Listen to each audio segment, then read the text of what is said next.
welcome to another episode of That Made Your List, a weekly podcast where an average, ordinary film fan, that's me, interviews other average, ordinary film fans. My name is Dave Goodger, and joining me this week we've got Nico Regoli. Hello, Nico. How you guys doing, everybody? I'm Nico. How are you? Yeah, thanks for joining me on the show. Before we get started with the questions, why don't you tell myself and the listeners just a little bit about yourself? Alright, so like a lot of the guests that you've had on this show, I am one of the many fans of the movie Trivia Schmodown, and I found my way into the fan league community, I'd say probably about this time last year. There was a man by the name of Joey Morin started the Movie Trivia Schmodown Fan Reaction League Facebook group, and we had competitions called Trial by Fire, where like we'd react to the Schmodown, and then we'd have like live multi-person matches on YouTube where we would compete for points in like a seasonal format. Then fast forward to I joined Jack of All Trivia. I became the wrestling division champion of that particular promotion, and now I'm just popping up everywhere. I've had a couple matches in Full Metal Trivia, specifically Full Metal Callout. I've done some stuff for Worldwide Movie Trivia, formerly known as There Will Be Trivia, and I'm one of the heads over at Multiplex Entertainment, which is a new trivia league made by fans. Inspired by the Schmodown. I run the still yet to debut sports division, but we're working that out. Superb. So what's outside of films? What's your interest? I know you said you've been in the wrestling. Are you a big wrestling fan? Yes, I am a pro wrestling fan, but I didn't start out that way. The first sport I ever played was soccer, and then I transitioned into Taekwondo. And I've been a lifelong martial artist ever since. So I've been doing martial arts for about 16 going on 17 years now. And, starting out in like an actual martial arts background, you kind of have like that.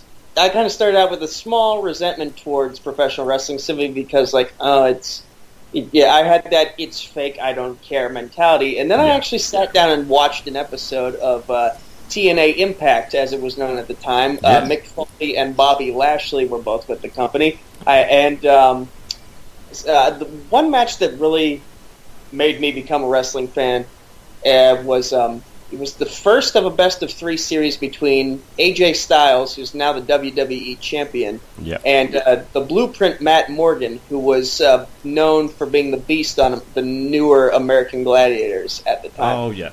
I saw AJ do his signature Pele kick, and from then on I was hooked. I was like, there is something for me here, and I've been a fan ever since. No, fantastic. Okay, we'll jump into these then. Start up at the top. It's one that always seems to give people a little bit of thought before they answer it. But what's your favourite film?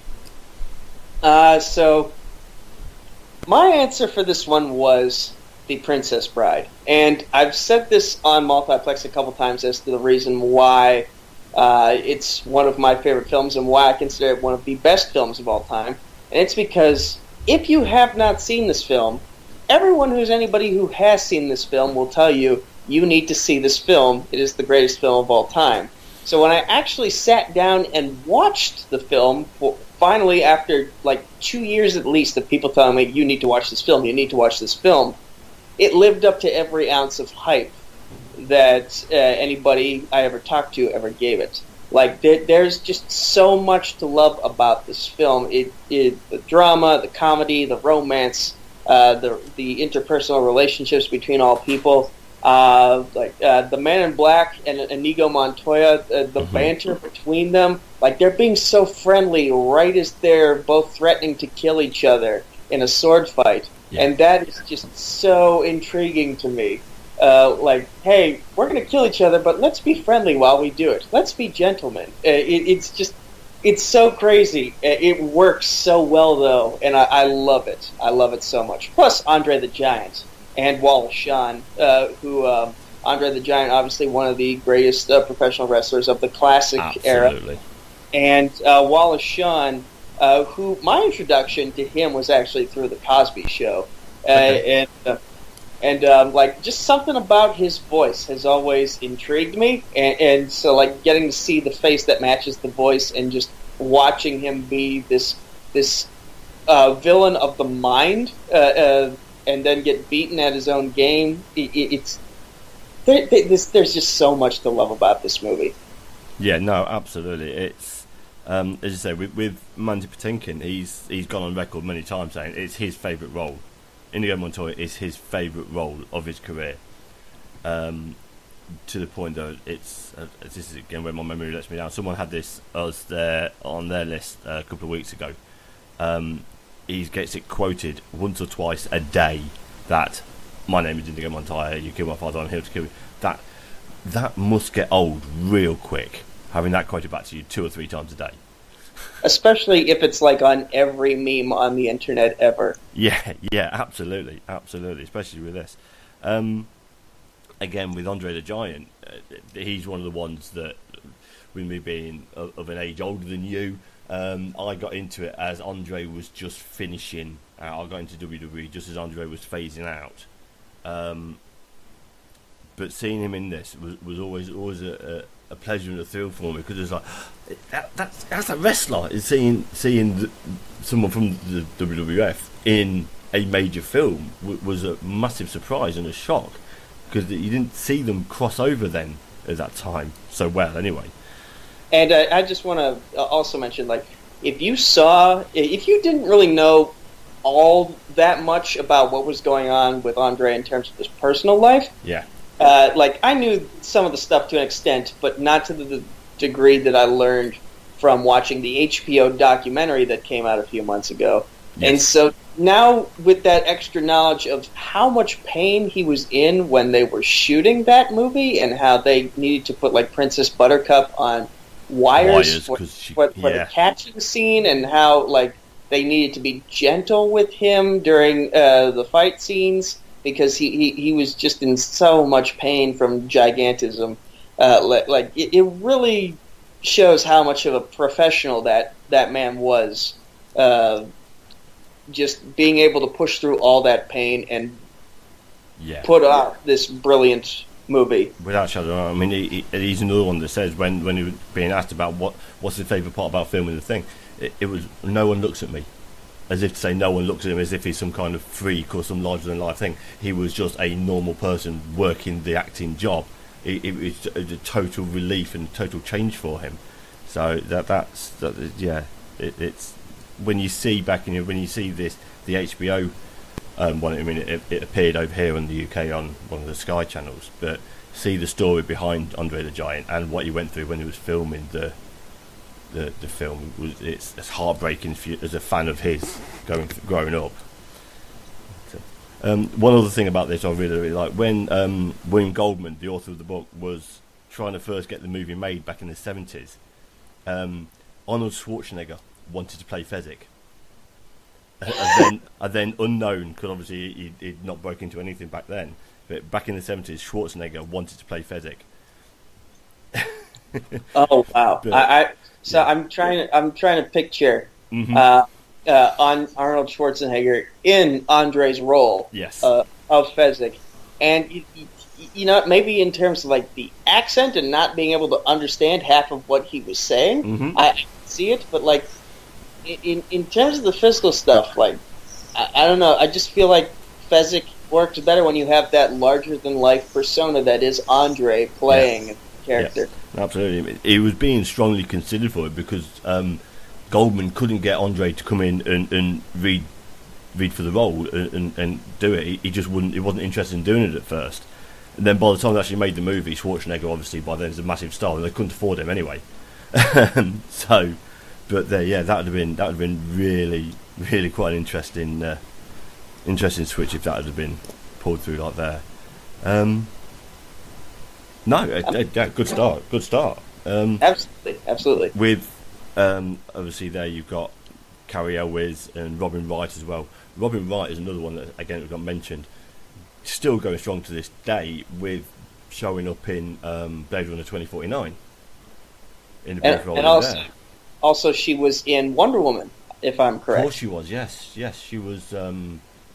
I can remember that character's name, but she was the general, the chief of the army, wasn't she? She wasn't the mother, was she? Was she the mother? I can't remember if she was the mother or the aunt/general, but she was one of those two. Yeah, I thought she was the general that died on the beach. We will have to double check that. If only there was some kind of online movie database thing that you could possibly look at to see where it's... I'm looking it up. Yeah, you and me both. Antiope. Okay, yes, that was her. Yes. That was her. Yeah, but there you go. Yeah, and obviously she's made a name for herself on the serial side as well, with taking over on House of Cards as the main character, since He Who Shall Not Be Named is got dropped. I love how this particular person now has the same reputation as Voldemort, in that absolutely. We can't say his name. Yeah, I mean, dropping back into a little bit more into current affairs as well, he's had another couple of charges levelled at him as well recently from British police. So, yeah. Anyway, we'll move on. As I say, absolutely cracking. I love the film, and it's got one of the most iconic and one of the best sword fighting scenes as well. Oh, absolutely. With left hand, right hand. It's really, really good. Right, okay, we'll move on. What's the last film that you watched? Okay, so for this one, I put 2 entries down. They are both by the same director. Yep. They are Reservoir Dogs and The Hateful Eight. Okay. I watched both of these films yesterday because Matthew Rosa and I were taping our upcoming worldwide movie trivia teams match against Grant Gregory and Sean Sandberg. You can see that match on August 2nd. Good plug. Which is good plug. Thursday. Yes. Shameless plug. And Sean knows his Tarantino, so I wanted to be very prepared, or at least as prepared as I could be in a short amount of time. Yes. So I did a quick, very tiny mini marathon of Quentin Tarantino films to get ready for the match. Yeah. I watched Reservoir Dogs first, and then I watched The Hateful Eight, but I had to break up The Hateful Eight into several parts because, right as I was watching the movie, I got a call from the parents of my godchildren saying, "Hey, we're about to reveal the sexual identity, gender, whatever, of their third baby coming up." And so I was like, okay, I want to be there for them, so Yes. I'll just put the movie on pause, and then once I got back home, I finished the movie. And both these movies have a common theme in that the entire cast dies at the end. Yep. And spoiler alert, 'cause I've not seen the end of Hateful Eight, but don't worry about it. Okay. If I was that bothered, I would have seen it by now. Okay, and also there's a lot of use of the N-word in both of these movies, which is kind of a trope of Tarantino anyway. He's not shy as a white director to throw that around. I've noticed, but so I kind of knew he had an N-word quota that he had to fill for the majority of his movies. But watching these two films back to back, it makes me wonder if he might be a bit of a necrophiliac in that he makes all of his characters die in the most gruesome ways possible, and does not apologize for it at all. My God. I know you just said you haven't seen the end of Hateful Eight, but Samuel L. Jackson's nuts get shot off in this movie. Yeah. And it's my God, it's horrifying. And then you factor in some of the other films he's made, like Kill Bill Volume 2, where what's her name? Is it California Mountain Snake? Is that her? Oh God, possibly. Yeah, I'm not massively up on the lady with the eye patch. When the bride just plucks out her other eye and stomps on it. That man has a fetish for gore, and he shows it in every one of his movies. And you gotta applaud him for being the artist that he is, but at the same time, you gotta wonder if he might have a few apples short of an orchard. Yeah, no, that's pretty much a given, I think, with some of the stuff that he carries on through. It's but yeah. Was this the first time you've seen Reservoir Dogs, or was this a rewatch? This was the first time I've seen both of these films. Yes. I have seen Quentin Tarantino work before. I've watched both Kill Bills.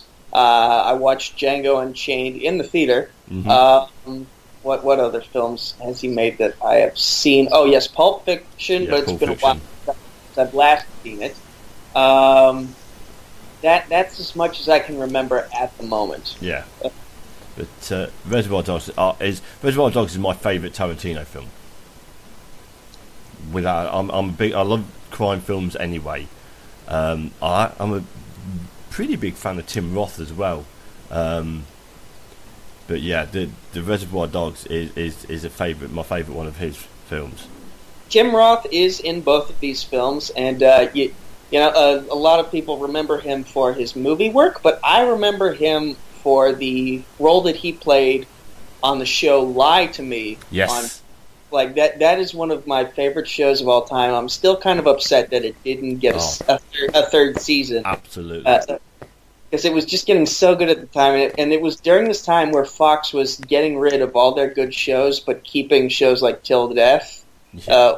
I don't know why they got rid of Lie to Me, but kept that. I guess they just wanted to keep their Wednesday or Thursday night comedy lineup. Yeah. It's weird. But it's kind of a no-brainer now why Disney bought them, because they had some issues that they needed to work. No, Lie to Me, I really, really like Lie to Me. One of my favourite things about that is Tim Roth in there plays a West Ham fan who is as my team for the football, proper football, none of this carrying around a pigskin stuff. I remember this was when I was a regular listener of the Nerdist podcast. Tim Roth was talking about his dad, and his dad is actually American and immigrated to your neck of the woods. Yep. Across the pond. And then Tim Roth, I believe, I'm not sure if he's immigrated to America and gotten his citizenship here, but wouldn't surprise me if he has. Okay, but it always interested me that his dad did the opposite of what I'm like. I guess it's just like the American ego that we have. We're so used to people coming over here that when someone leaves here to go somewhere else, it kind of surprises us. Yeah. With going back to Reservoir Dogs and with Reservoir Dogs, the budget. I mean, the budget was so small on there.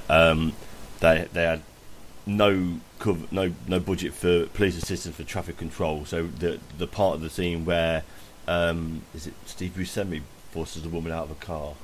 Yes, that. Yeah, the only way. There are two scenes, I believe, where a woman gets pushed out of the car. There's the one where Steve Buscemi is running away by himself, carrying a briefcase with diamonds, and I believe he shoots a couple cops before he takes off in this woman's car. And then you have the other scene at the end where we're going through Tim Roth and Harvey Keitel. They are just exited. They are just leaving their car behind after Mr. Brown or Blue, whatever Tarantino's character's name was in that movie. They had just ditched his body. They were trying to take this woman's car. She pulls a gun out of the glove compartment, shoots Tim Roth in the stomach, and then make off in her car. Which, by the way, is kind of another trope of Quentin Tarantino films: is bloody back seats of cars. Yeah, absolutely. It was the Buscemi ones. What I'm on about. The only way they could do that scene is they had to wait for the traffic lights to turn green, so they could get it and drive off without breaking the law because they had no budget for police assistant to hold the traffic. Okay, so that makes me realize, here's why they shot the cops, because they had to make an excuse as to why he would just sit there. Yep. And that makes perfect sense. Yeah, absolutely. I mean, back then for him, it was full on guerrilla shooting in the streets with it all. It was away you go. It's all the actors used their own clothing for them for a lot of the time, especially Chris Penn's track jacket. That was his own. The budget was properly low for it. Really, really funny when you think back to what he's able to do now. What number film is this in Tarantino's filmography? I'm pretty sure this was... Is it the first or second? 1992. 1992 is his first one, I'm pretty sure. Okay, so that would explain why he had to cut this many corners. Yes. Absolutely. Absolutely. Yeah. I'm pretty sure it was his first feature film as such. Yeah, because he did a Sundance version of it. It was a proper real caught down for it in 91, then released it in 92. Yeah, it was his first. So that'd be why it's got all of this. He's got no reputation back then to build on anything. Yeah. Huh. So yeah, he did this he did Reservoir Dogs in 92, Pulp Fiction 94, Jackie Brown in 97. Jackie Brown I did not get to. I wanted to get to it, but I ran out of time. Yeah. Had taped. So still have not seen Jackie Brown, but I will watch it at some point. It's on Netflix. Yeah. But Hateful Eight, as I say, I've watched maybe the first half to a third to a half of it. But that was a little while ago now, and it's just dropped off my radar to watch. I will get around to it at some point, but so I can't add too much into that one. But no, okay, that's cool. We'll move along we'll jump into the genre ones. But what's your favourite action adventure film? So I could have easily also said The Princess Bride for this one, but I wanted to. Yeah, I could say Princess Bride for a lot of these, but I decided to branch out a little bit with some of these answers for these other questions, and so I went with when answering what is your favorite action adventure film, I was like, what film took me on a serious adventure? And so I went with a big hit from this past April and May, Avengers: Infinity War. Oh, yes, now, a great film. Now, if you now on its own, it's a great film. But if you factor in everything that's gone on in the Marvel Cinematic Universe from 2008, when Iron Man first came out, all the way to this point where we have like a million TV shows and a million other movies that fit into the same universe. Yep. And this is basically the culmination of everything that has gone on in this universe over the past 8 to 10 years, depending on what the actual timeline is, because Sony screwed up that one line with how many years it's been in Spider-Man Homecoming. Yep. And like they somehow managed to find a way to fit in every character they've ever had that's still alive. Yeah. They put basically everyone in there for at least 2 minutes, and they made it all work. They made it all work. It's well, I've only seen it once so far. Yes, likewise. But it's incredible how they made it work. And I don't know why I'm stumbling on being able to talk about this movie, so maybe feed me a couple things to talk about. I mean, for me, as you say, I've only seen it once. I've seen it once in the theatre in the opening weekend, which I like to do with all of these because the internet just can't resist putting spoilers out for people, even if you're not looking for them. So I've got to go see these things for opening weekend, got to get there. What got me, as you're sitting there, it's the scope of Kevin Feige, and it's the MCU is Kevin Feige's baby. Forget Disney owning Marvel Studios now and all this. That whole series of films would not exist if Feige wasn't the executive producer, overlord of the whole lot of them. I just want to clarify one thing, because this seems to be something that a lot of people misunderstand, and that's that Marvel Studios and Lucasfilm, they basically do their own thing. Yeah. Disney is basically the pimp that gives them money to they write the checks. Yes, exactly. Like, people think that, the mouse bought this stuff, so they have a serious controlling stake in what goes on. And at one point that was true about the MCU, because they had to go through Marvel Entertainment. Yes, like Perlmutter. Yeah, and that's why Iron Man 3 did not have a female villain like originally intended, because because of this one right-wing old fuck that thought that oh, this won't sell in terms of toys. Yeah, no, absolutely. But now we're at a much different place, and like the things this movie pulled off, like first off, it brought a whole bunch of new layers to the Bruce Banner Hulk dynamic, which I really love. I mean, I'm really looking forward to the next one, because if I think they're heading to a way that they're getting to do this where you don't need to have Bruce Banner anymore. So you can let him fade, and it's Hulk. It's going to be smart Hulk going forwards, I think. Like, I can actually relate to the storyline that they're doing with the Hulk a little bit. I was 17 at the time. I was in high school, and I was thinking in my head, okay, as soon as I graduate, I want to pursue this dream I've had since age 10 of being a professional fighter. And like when you're a young kid, even if you're just a few years short of 20 years old, you're still a bit of a kid. So you're immature, and you think you have that sense of invincibility to you.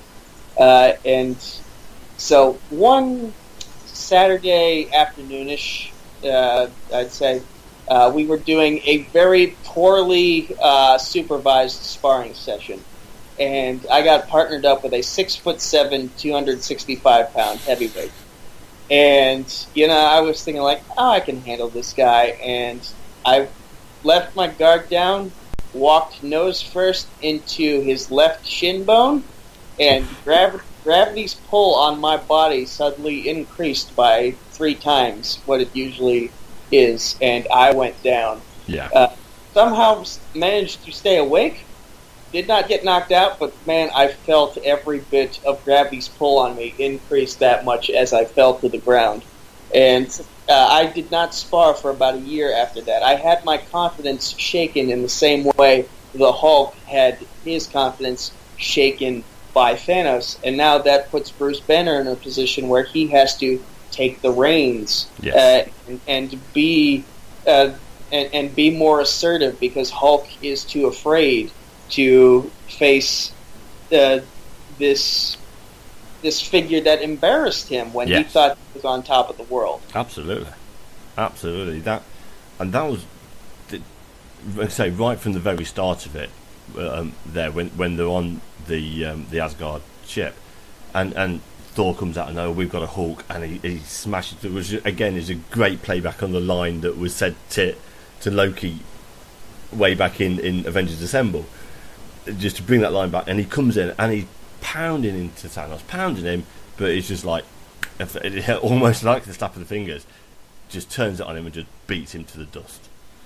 It's also a little bit of a callback to Rocky 3, because I think like at the start of the fight between Rocky and Clubber Lang, like wasn't Rocky getting a lot of punches in, and then the Clubber Lang is just like absorbing them, and then all of a sudden he turns on the next switch and he decides, okay, it's time to start having fun, and he just beats Rocky to an absolute pulp. Yes, that's basically what happened in the fight with Thanos and Hulk. No, absolutely.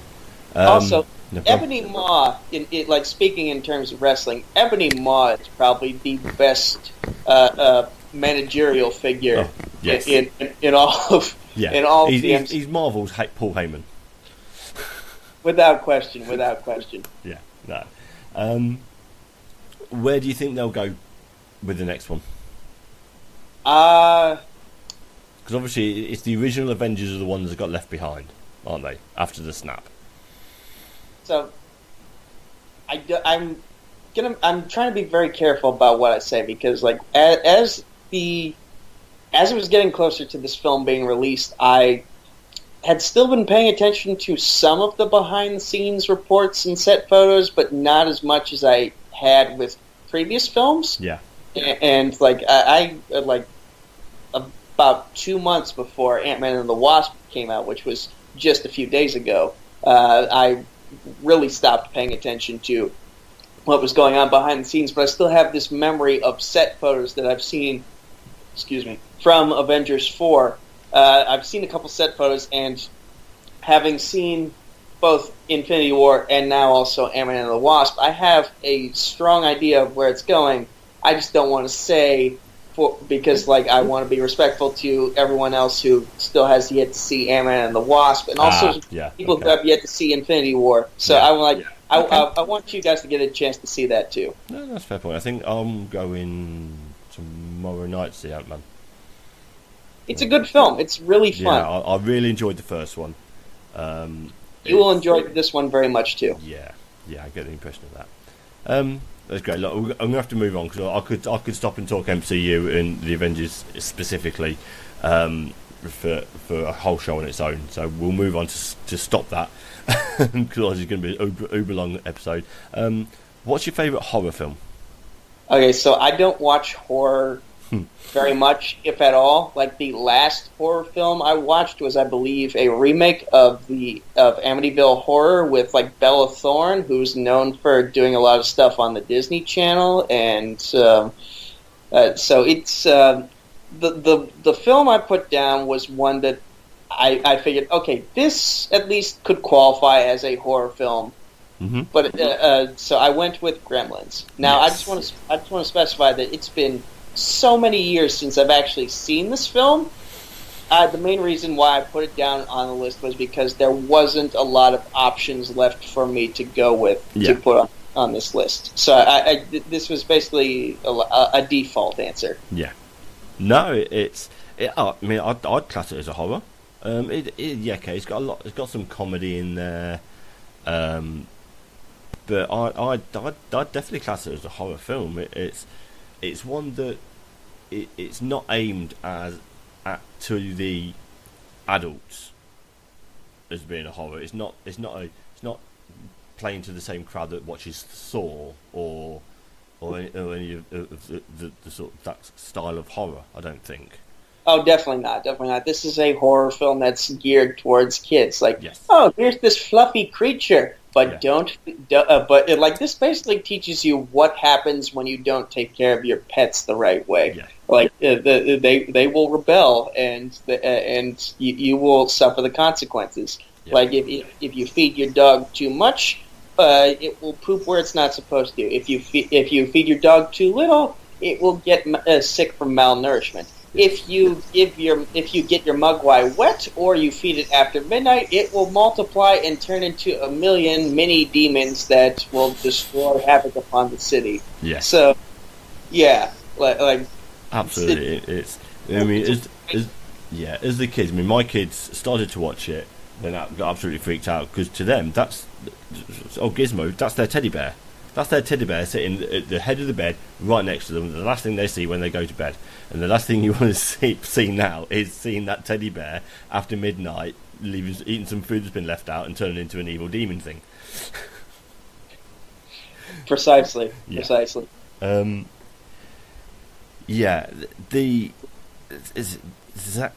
Galligan, I think, he played Billy Peltzer. There's not a huge amount I can remember about this, but at the time, I when this first came out, I mean, this came out in 84? Gremlins?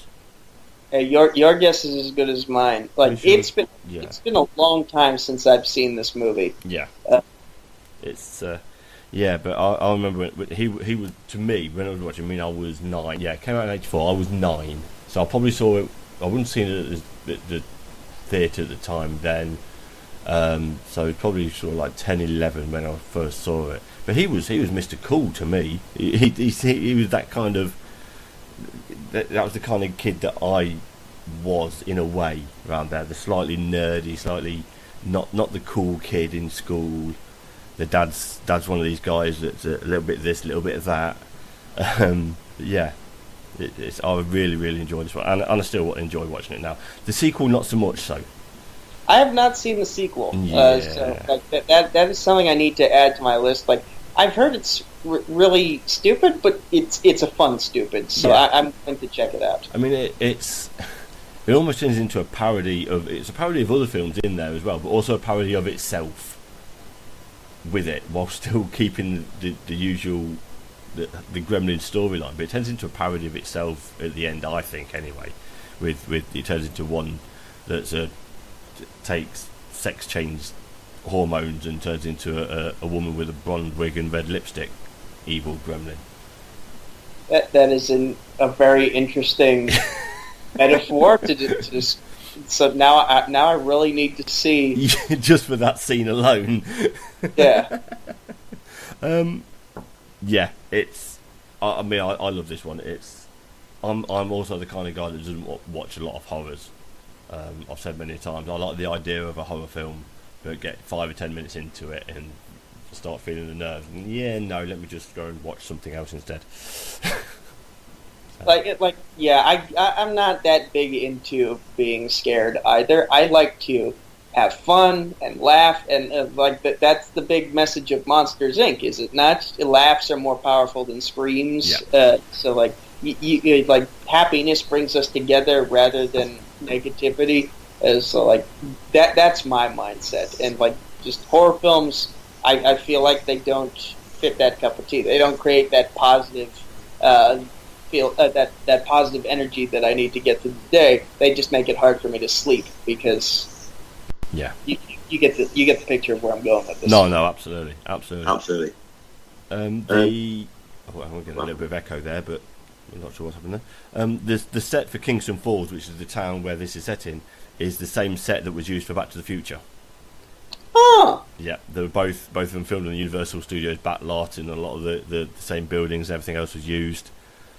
So now that I think about it, I see it, and for some reason I kind of had a feeling you were going to say Back to the Future before you actually said that factoid. Yeah. I don't know why, but it just felt like, is he going to say Back to the Future? And then it just popped into my head. Yeah, I see it.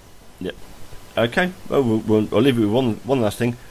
In Cantonese, which is obviously the little old Chinaman in the shop that he gets the Mogwai for. Mogwai means devil, demon, or gremlin, and the Mandarin version of that is Mogui rather than Mogwai. But there you go. Facts galore for you there. We'll move on. We're sticking with the genre, but one of the most broadest questions on here: what's your favourite drama? Okay, so I put down 2 entries for this one. One is based off a true story. One is from the mind of Kevin Smith. So it's up to you, whichever one you want to talk. Okay. Do you want to do Spotlight or Chasing Amy? The floor is yours, Nico. The floor is yours. Well, which one would you like to talk about more, though? I've not seen Spotlight, and I've only seen Chasing Amy a long while ago. So let's go Spotlight. Educate me on Spotlight. Okay, so Spotlight is based on the true story of the Boston Globe doing, I'd say, a year to year and a half study on abuse scandals going on in the Catholic Church. Oh, right. Yes, so you have why am I believe so we had Mark Ruffalo in this. I think Rachel McAdams was also in it. Michael Keaton. So they are reporters for the Boston Globe's Spotlight column, and they are doing a lot of heavy-duty journalistic work, crunching the numbers, looking up data, finding out that there was this entire string of cover-ups of child abuse going on in the Catholic Church. Right. And what the churches would do is they would, whenever it was reported, the preachers would either convince the families to keep things silent, or they would send the priests away, but they would send them to another church where they would continue that behavior. And an interesting thing about this is a practice that happens a lot in America in terms of police now also. If there's a police abuse scandal, what they will do is they will let that officer go, but then they will find work in another station in another jurisdiction. It's just crazy how these sorts of things went unnoticed for so long, and then these people it shows what happens when you put in the work. Yeah. And you can make a gigantic difference. And speaking as a journalism major, I understand that if I were to get work for a newspaper, I have a lot more to learn and a lot more effort to put in, especially in this age in which, like, all Trump has to do is go on TV, and all of a sudden, the entire field of journalism is an endangered species. Yeah. So, like, this makes me want to work harder if I were to pursue this field, and, like, take my time, not try to get the scoop right away, but get the scoop right. Yeah, get it right rather than right now. Yes, exactly.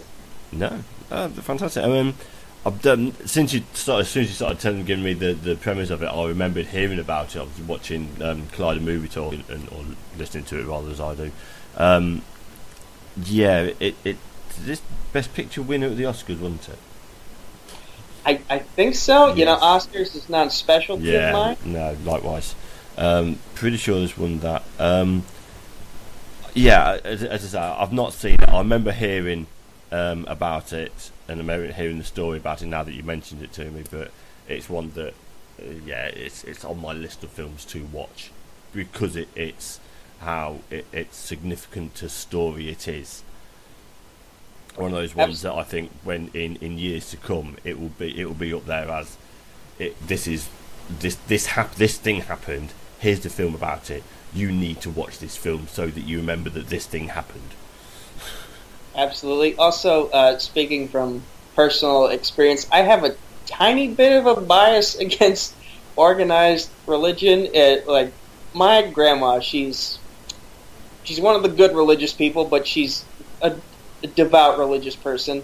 And, like, when I was just a little kid, I was a bit of a troubled child, and, like, so I got kicked out of a lot of preschools. Mm-hmm. Upon my grandma's recommendation, I got enrolled in this Catholic preschool. I think I was there for 3 days, if not just 1 day. But basically what happened was, I'm one of the few people who has, like, legitimate ADHD, so I can't sit still. Yeah. And, like, so basically, as a child with just this much energy, I was running around like crazy, not listening to a word the adults were telling me to do because, like, hey, I'm a child, I want to run around.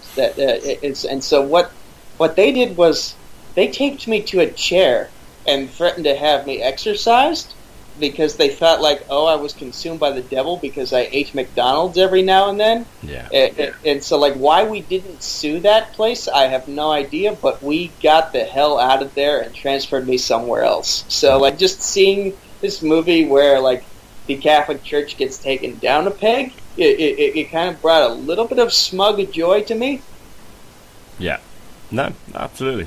Okay, it's one of these weird ones where I'm looking down the list that you're on there.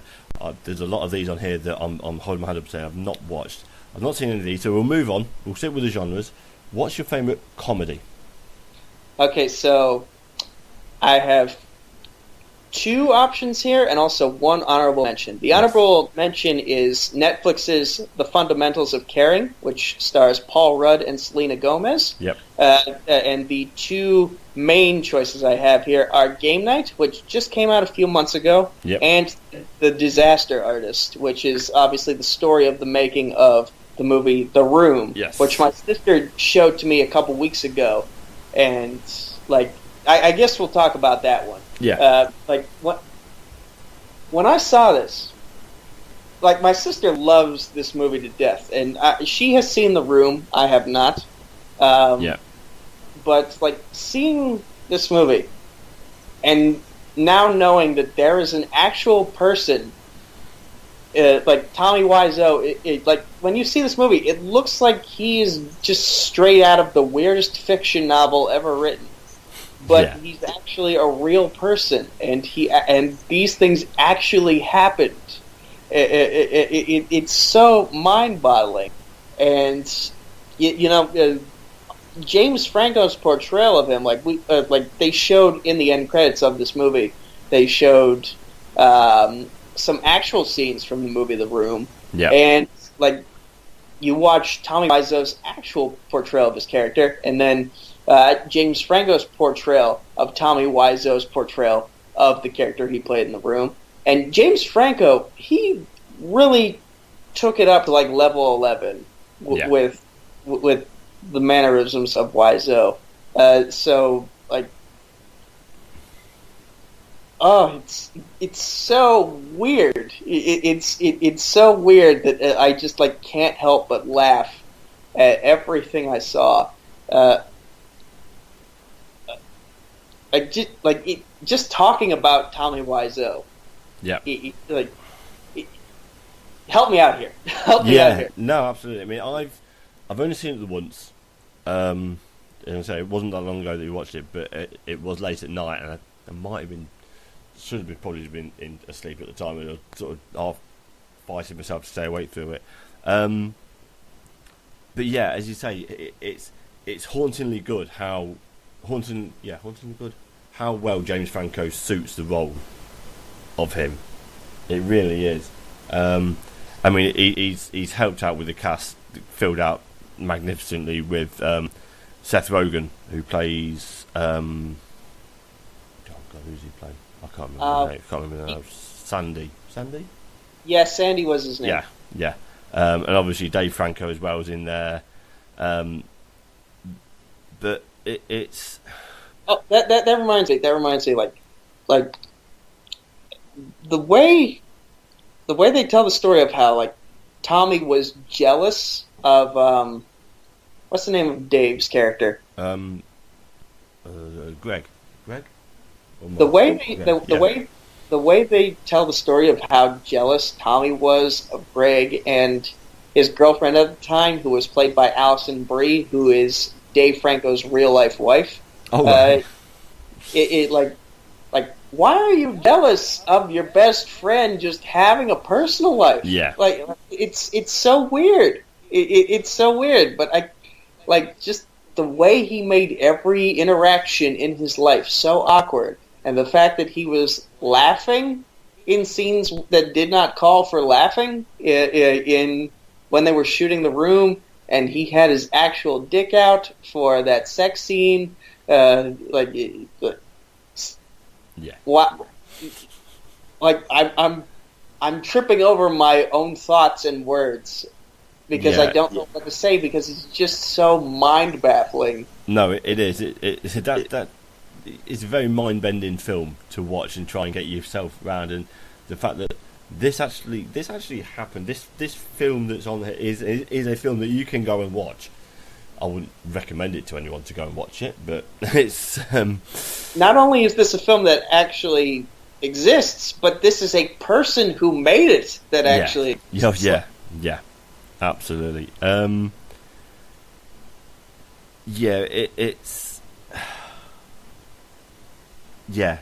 a weird one. I mean, I'm tripping over myself, as you are, trying to get the right words out to portray it. It's not a bad... The Room is a bad film. It's not a good film at all.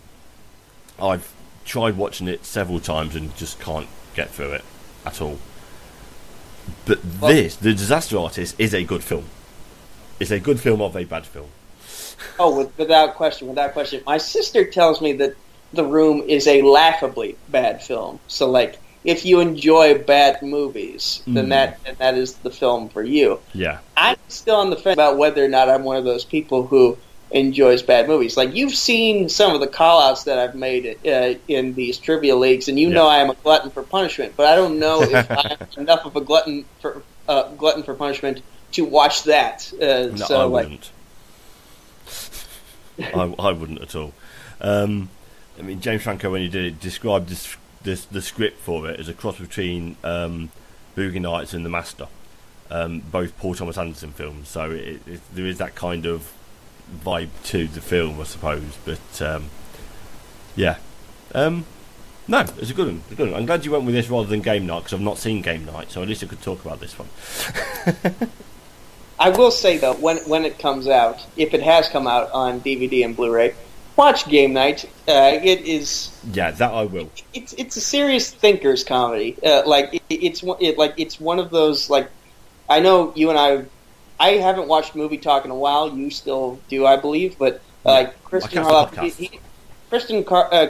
has complained that his issue with a lot of the comedies that have been put out in the past 2 years is that they just weren't funny because they were just trying to be straight comedies that were just laugh laugh line, Yeah. a fart joke here. But this actually has a plot that keeps you invested and makes the witty remarks fit. And so like, and it's also a little like it's a game, so like there's a lot of strategy going on with the telling of the movie itself, as if you were playing a game. So like just like Clue, I guess you could say. Like it's a really intelligent comedy. Yeah. No, that is one that I will definitely watch that when it comes out. Obviously, we have the Sky Movies over here, which is basically there's like eight or nine in dedicated movie channels. So I'll pick it up when it comes through.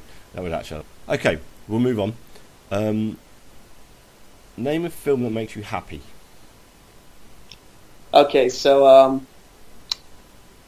the most recent, not the most recent, the remake of Jumanji, the updated version of Jumanji, with that is now a video game as opposed to a board game. Mm-hmm. I recently saw that last week. Now, I did not get to enjoy it as much as I wanted to because there was a lot of multiplex business going on, so I had to stare at my phone a lot as this was playing. Yep. And this was at a viewing at my college campus. Right. So, like, there was free food and whatnot, and a lot of people to sit to be with and enjoy this movie with, and like, it was so much fun. Like, Jack Black playing a playing a high school teenage girl trapped in a middle-aged man's body is my spirit animal now.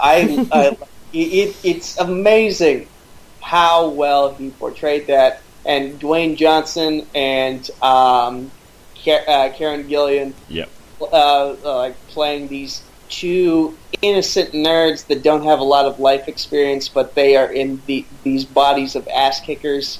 Like it's awesome. It's awesome because like they're playing themselves, but also playing the exact opposite of themselves at the same time. Yeah, no, absolutely. This is one where both on your list. I've not seen either of them. Really? Yeah, I know. I really love the first one, and I like the idea of the Jumanji Welcome to the Jungle. I've just, for some reason, it slipped through. I think was this out at the same? When did this come out? Jumanji remake. It was out. Was it around the same time as Last Jedi? It might have been. If not, I think it was around maybe the same time as. Was it? Here, I have my computer. Let me look. Yeah. I mean, I'm scrolling through now on my phone with it, so we'll get there. Release date, 20th December. Yeah. So yeah, everything for me in theatres at that point was focused on Star Wars is coming out. Star Wars is coming out. I'm watching Star Wars. I watched Star Wars. Now it's Christmas. Now it's New Year, and then I'd missed it. Yeah, like it basically fell under the radar, but like it still got so much positivity from critics and fans alike. Like it's a sleeper. It's a sleeper in a good way. Yeah. And I would definitely recommend that you get it, that you watch it because it is worth it. It's a lot of laughs. It's a fun action adventure comedy for kids and adults alike. Yeah. No, I will watch it. It's not that I'm not watching it because I don't like the idea of anything like that. It just skipped passed me by. The same with Coco as well, the other one that you put on your list as being there. That I'm quite upset about missing because I was looking forward to that. I love those style of films, the family orientated animated films.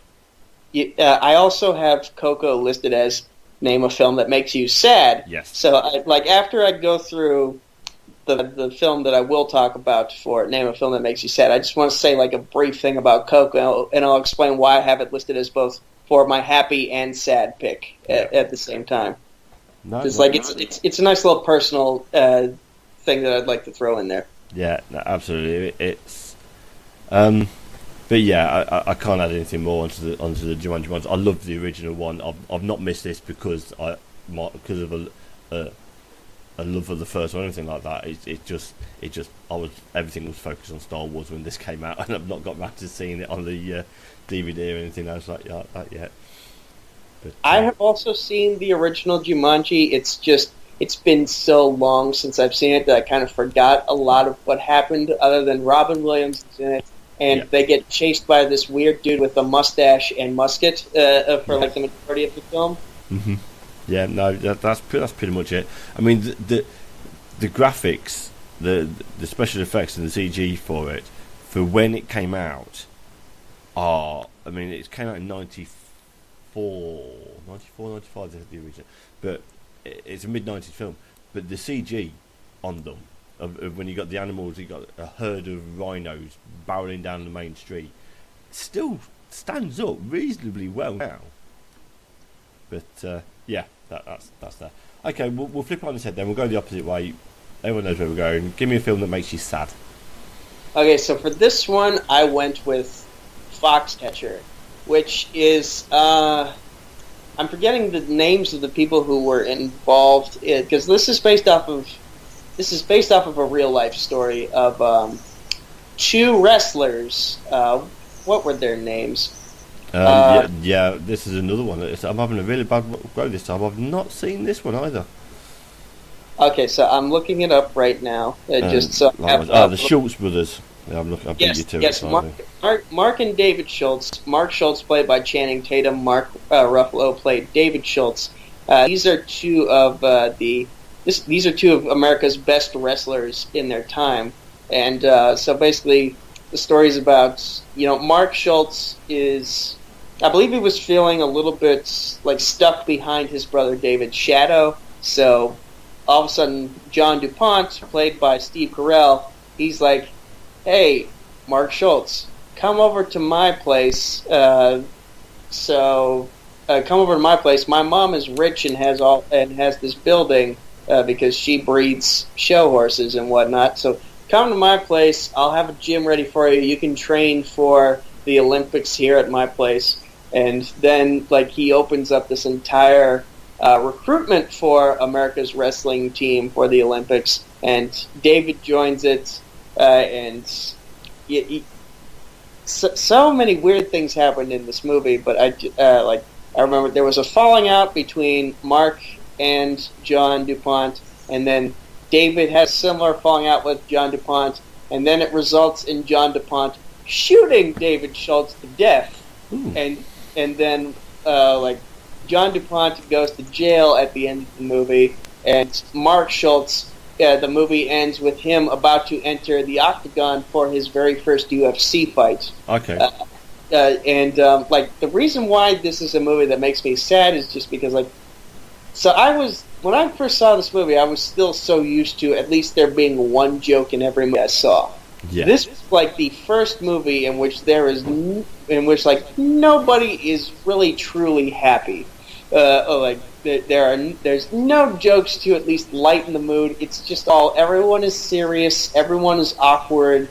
Not that many people smile, and when they do, it's kind of weird and creepy. And then you throw on the emotional struggles that Mark is going through as he's trying to get to the Olympics again. He even smashes his head into a mirror at one point and breaks the glass and gets all cut up. I think he loses in the first round of the qualifiers for the Olympic trials. Right. And then David, I think he did win his trials and made it through. It's been a while since I've seen this movie too, so forgive me if I'm remembering everything incorrectly. But so it's just a weird movie with everybody acting weird. John DuPont his big thing is he can't get over the fact that his mom loves his horses more than she loves him. Right. So he's constantly trying to please her. And when this endeavor of his, of trying to fund the American Olympic wrestling team, does not work out, he feels so let down, and then he feels like the Schultz brothers have let him down, And so when David Schultz goes to confront John DuPont at the end of the movie, that's what results in David getting shot to death. And like just watching Mark Ruffalo bleed out in the snow is like very depressing. Yeah. There's like the main reason why this is the what movie makes you sad entry on the list is because there's nothing in it that really makes me feel happy. Yeah. Oh, okay. It's not one. It's not one. I'd be honest. I'd heard of before you put it on there. I'll keep an eye out for it. It seems an interesting. It's an interesting story for it. So it's not. But yeah. Okay. Talk me through Coco then. The sad parts of Coco without spoiling it because I've not seen it. Okay. So the reason why I have this as both my happy and sad entry is because like it's basically about a kid who somehow finds his way into the land of the dead on the Day of the Dead, and he has to get back to the world of the living before the Day of the Dead is over, otherwise he'll be stuck as a skeleton for all of eternity. That's kind of the main gist of the plot. Yep. Now, in terms of why it makes me happy, first off, it's a Disney movie, so they always find something to entertain the kids. And in this movie, there's a lot of great music, and you know, like if you were to buy the soundtrack to this movie, you'd find a lot of things to dance to in it, things that would make you happy. Okay. But in terms of like why does this movie make you sad, it teaches you a lesson that like you know no one is truly gone unless you let them be forgotten. Right. And I said this at my dad's funeral. Like I unfortunately lost my dad to cancer back in late January, and like it was a 14-month battle. And you know, I was the days after he passed, I was doing actually very well for someone who had just lost their father. Yeah. And then like right before we were about to take him to church for the mass, before we were going to say our final goodbyes to him, I just suddenly broke down. Mm-hmm. And like so like when it was time for the family to say something they wanted to at the podium in the church, I was like,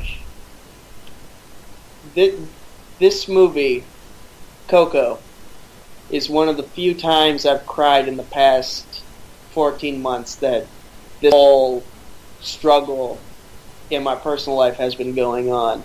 Yeah. And so I said the lesson of the movie when I was at the podium at the church. I said, so long as we remember all the good times we had with my dad, he will never truly be forgotten. And I have thought about him every day since his passing, and I still miss him. But as long as I keep that lesson in my head, he will still be with me. No, absolutely, it's yeah. I mean, I feel your pain. Not obviously to that extent. My father-in-law, January last year, died of cancer as well. So I've seen the effects of that on loved ones, my brother-in-law, with my wife, obviously, and so on and so forth. So, right, let's lift this up a bit. Give me a film that you practically know the entire script of. Okay, so this one is hard because I used to be one of those people that watched movies over and over and over again. Like if I found a movie I liked, I would wear it out because I'm on the autism spectrum. So when I was at a very young age, if I saw something I liked, I would watch it over and over and over again. But as I've gotten older, I've fallen out of that habit simply because like I've just found more stuff to do outside of the house. So when I find so I don't really fit in those multiple watchings into my personal schedule anymore. I probably should if I want to actually win a title and be as good as Robert Parker. But like, I want to enjoy life outside of this house every once in a while. So I was just like, what film do I remember at least a couple of the lines to? Because like so much time has passed that there aren't that many movies that I've watched more than once in the past couple of years. Mm-hmm. So the first thing that just popped in my head was the straight-to-DVD movie based on the toys from Lego, the movie Bionicle: The Mask of Light. Now, this is number 1 out of a trilogy, number 1 out of 4 movies based on the toy series overall. And I was very big into the Bionicle series, which, by the way, saved Lego back in 2001 from bankruptcy. Yeah. That's something a lot of people should think about. So, like, we wouldn't have the Lego movie, or the Lego Batman movie, or the Ninjago movie, or the Lego movie Part 2, the second part, with Bionicle having saved Lego from the brink of going broke. Yeah. DC Comics even did a comic line from, like, 2001 or 2010 based on these toys. Right. And, like, I was just obsessed with them. So when they finally made a movie. Now, granted, this was just like a 1-hour movie, straight to DVD, produced by Miramax. Obviously, it wasn't meant to win an Oscar or anything, but it did entertain me. So, like, simply because of, like, it's condensed into an hour. I remember a lot of the plot from having followed those storylines so closely, both in the comics and in the movie. It's easy for me to remember some of what was said, some of what happened, at least more easily than other films. Yeah, that's fair. I've not seen it. I'm aware of it from having my children growing up and were into. Well, the elders into Lego quite a bit. I think he might have had a couple of the toys, but I don't think he ever crossed over into the films of it. So no, it's not one that I know. I seem to be saying that a lot on your list. I won't fault you for not knowing it. If you want to just move on to number 10, that's perfectly fine. Because which is what we'll do. Who's your favourite director? So for this one, I put Kevin Smith. Okay. Now I have seen the majority of his films. Red State and Tusk are probably the only two I have not seen of his filmography that I know of. Yeah. But, like, I've also seen the Arrowverse episodes that he's directed for, like, the various DC shows on the CW network. I think the first one of The Flash that he did was absolutely phenomenal. I really, really like that episode. I really enjoy his, the one episode of Supergirl he did where his daughter had a cameo. That was fun. That was fun. Like Kevin Smith, much like Quentin Tarantino, he is known for doing his own thing. Like a lot of his movies are dialogue heavy. Yeah. Thankfully, though, Kevin Smith does not have an affinity for gore as much as Quentin Tarantino does. Like he likes to tell movies that make you really think about stuff, or at least that's what he did before he got stronger types of weed, and then he was like, what kind of ridiculous movies can I make while I'm still on this planet?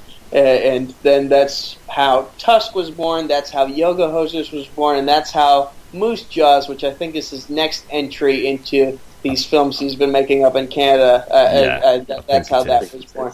But like when he was just first starting out, you talk about movies like Clerks, Mallrats, Chasing Amy, Dogma,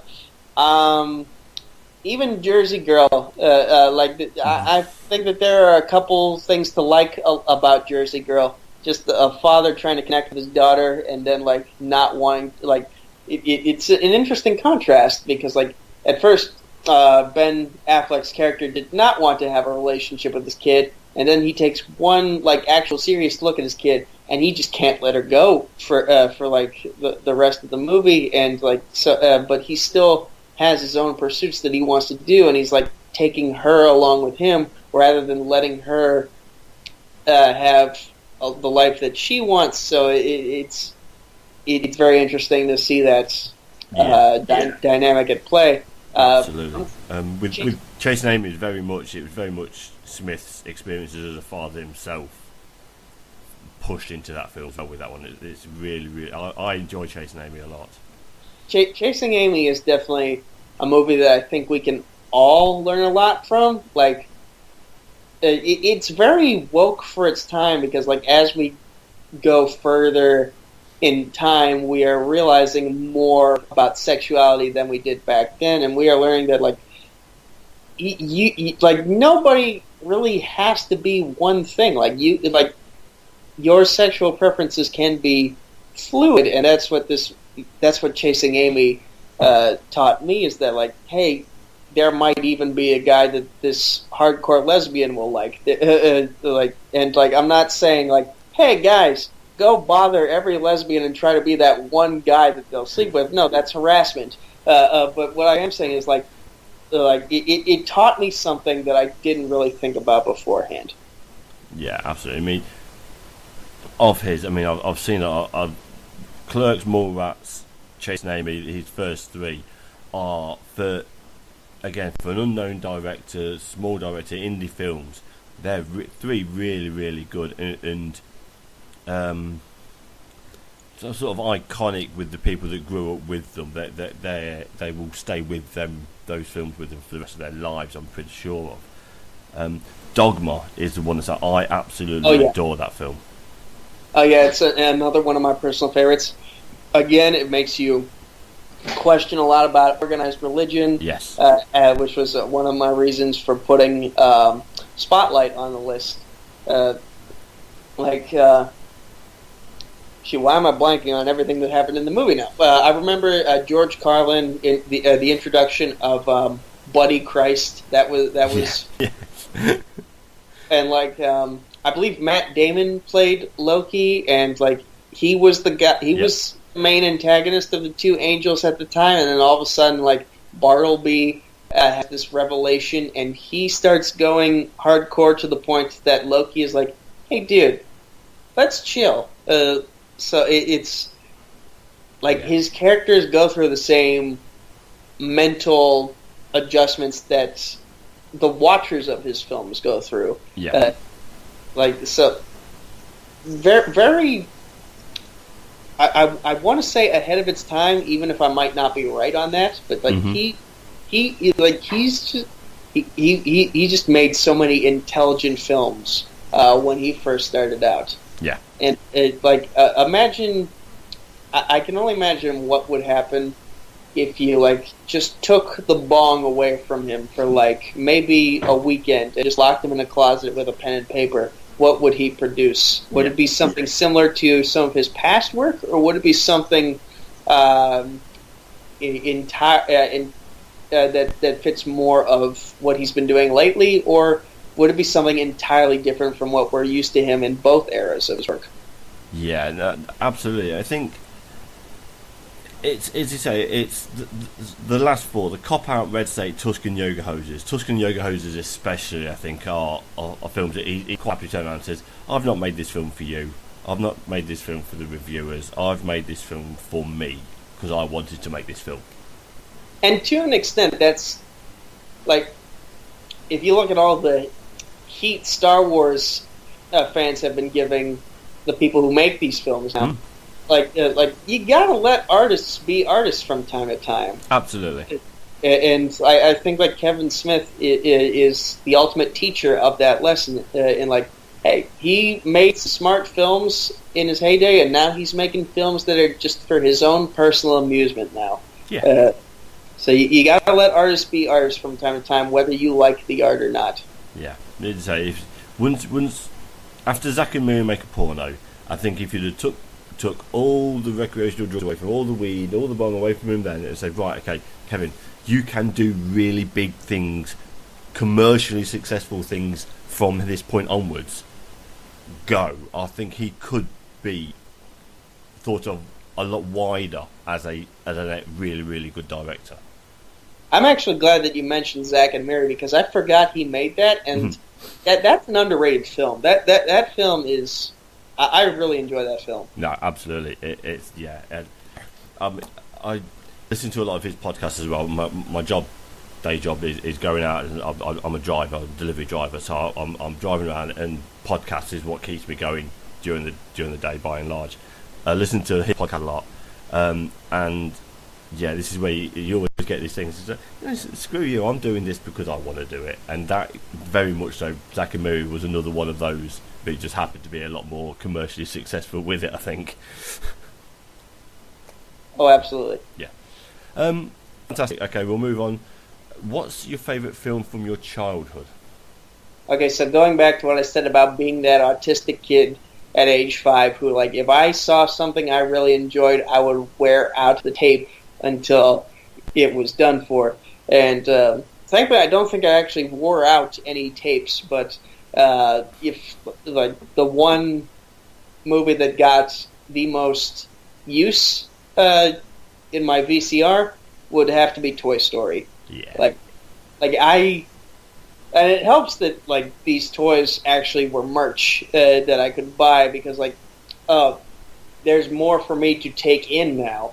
But, like, the movie itself, like, this was Pixar's first big hit. Yeah. Like, the lessons that it teaches you about friendship and judging people and, like, how sometimes the new kid on the block can be scary if you've been running the yard for the whole time. Like Woody, he was basically the leader of this entire group of toys, and all of a sudden Buzz Lightyear is the cool kid that comes in first day of high school, metaphorically speaking, and then just like, and he just like pushes Woody to the side, and then all of a sudden you see the wallpaper change in Andy's room, and like it used to be all cowboys, now it's all space stuff. So it shows that Andy is growing up, he's finding new interests, and it scares Woody, and it's like, so like they're rivals, and they're trying to edge each other out for Andy's affection, and then once it goes too far and they end up pushing each other out windows, they find a new respect for one another, and they become like the best of friends, and that's something I like. You and I being wrestling fans, we've seen our fair share of enemies becoming friends storylines. Yes. And this is one of the most well-told versions of that storyline. No, absolutely. It's I love all three Toy Story films. The first one holds a special part in my heart. I'm a big believer of if the first of a series of films or of a trilogy, this one still is because 4's not out yet. It sets the tone for the rest of them. So that's this. You need to put everything into the first one, and I think they did. They poured their Pixar poured their heart and soul into this, I think. Well, they had to. Like, it was their first big movie. Like, they had just done shorts before that, so like this was their first go at being a big time movie studio, and it worked to perfection. Nice soundtrack at the end as well. With You Got a Friend with Me. I was trying to remember the singer's name. Oh, Randy Newman. Oh, yes, Randy Newman, You Got a Friend in Me. Great song. And, also, if I remember correctly, I think Buzz Lightyear might have been my first Halloween costume. And I loved playing with Mr. Potato Head. He was one of my first toys, also counting Buzz Lightyear. Yep. Like, this was one of the first things I truly became obsessed with as a child. Right. And, like, the second movie, I think I loved it more at the time. Yeah. And then, but now as I've gotten older, I feel like I put 3 up very high in terms of the trilogy. It's as a whole. Like I feel like they saved the best for last and they nailed it. Mm-hmm. Because like I was growing up with the movies as they were being released, so like I think I was just heading toward college. If not, I was already in college at the same time that Andy was heading to college. So it just felt like the timing was right in my life personally for that third in the trilogy to come out. But again, the question is, what was your favorite film of childhood? Yes. And this movie, I saw it as a child, and then I saw the end of the trilogy as a young adult, and it was just like I just enjoyed growing up with it. No, absolutely. It's another one of those fantastic animated / kids films where they bring the parents along for the ride, knowing full well as a studio and obviously the Disney aspect of it again in there, knowing full well the power of merch. So you've got to have the parents on board. If the parents are on board with this film, they are more likely to pay the dollars in the toy shop. Oh yeah, my parents were definitely on board. I don't know if they wanted to be on board, but they were definitely on board. Yeah, the parts in there, there's jokes that you can watch then when you're watching it as a child and you found it funny, but you think there's something more to it, and it's only when you're looking over at your parents, and it was the opposite way around. I mean, I was 20 when this came out, so I was no longer a child, but I wasn't married, I hadn't got kids or anything like that then. But I was able to see both sides of this. It's like, this joke is not meant for the kids, and they were really, really clever in the way that they brought that out with them, I think.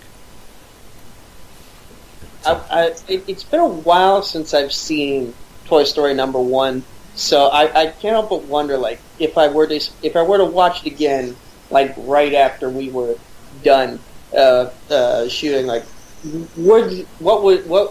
what would I see differently that I didn't see as a kid? One I always bring up when other films are mentioned, the carpet in Sid's house is the pattern from the Overlook Hotel in The Shining. It's the exact same pattern. Huh. It's that kind of thing where, okay, fair enough. Only it's done on purpose. It must be done on purpose because it is a shot for shot, literally pattern for pattern copy of what's in from The Shining film. And only a fan of The Shining is going to pick that up. So only the adult's going to see that and notice it. Interesting. There's so many bits in there. It's a kids' film, but there's a massive chunk of that where it's aimed at the adults watching it with the kids sitting next to them. Huh. But yeah, it's I mean, it's been a little while since I watched it. That is one that I always remember now because people have brought up The Shining before, and I'll bring it the opposite way. The Shining is still relevant because even films like Toy Story in the 90s was bringing it up with that. So yeah, but no, it's good. It was the first animated film to be nominated for Best Screenplay, either adapted or original, for the Oscars. The first animated film to be nominated for that. I will write that down so I can use that in a future match. Okay, I shall hope you're writing the questions and I'll try and remember that. I mean, there's lots of other bits for it. The toolbox in Sid's backyard is an exact animated copy of the toolbox that Tim Allen used in his Home Improvement show. Now that I think about it, like, yeah. And it had the toolbox. Like, I think the toolbox fell on Woody, but had it fallen on Buzz, and we had gotten just like one grunt from Tim Allen, that would have been an even more on the nose callback. Yeah, absolutely. I loved it. It's I mean, for me, I loved the film when it came out. It wasn't in my childhood, so it didn't quite make my list for there. But this is my favourite animated film. Is Toy Story. But speaking of favourite animated, and what a segue! What's your favourite animated film?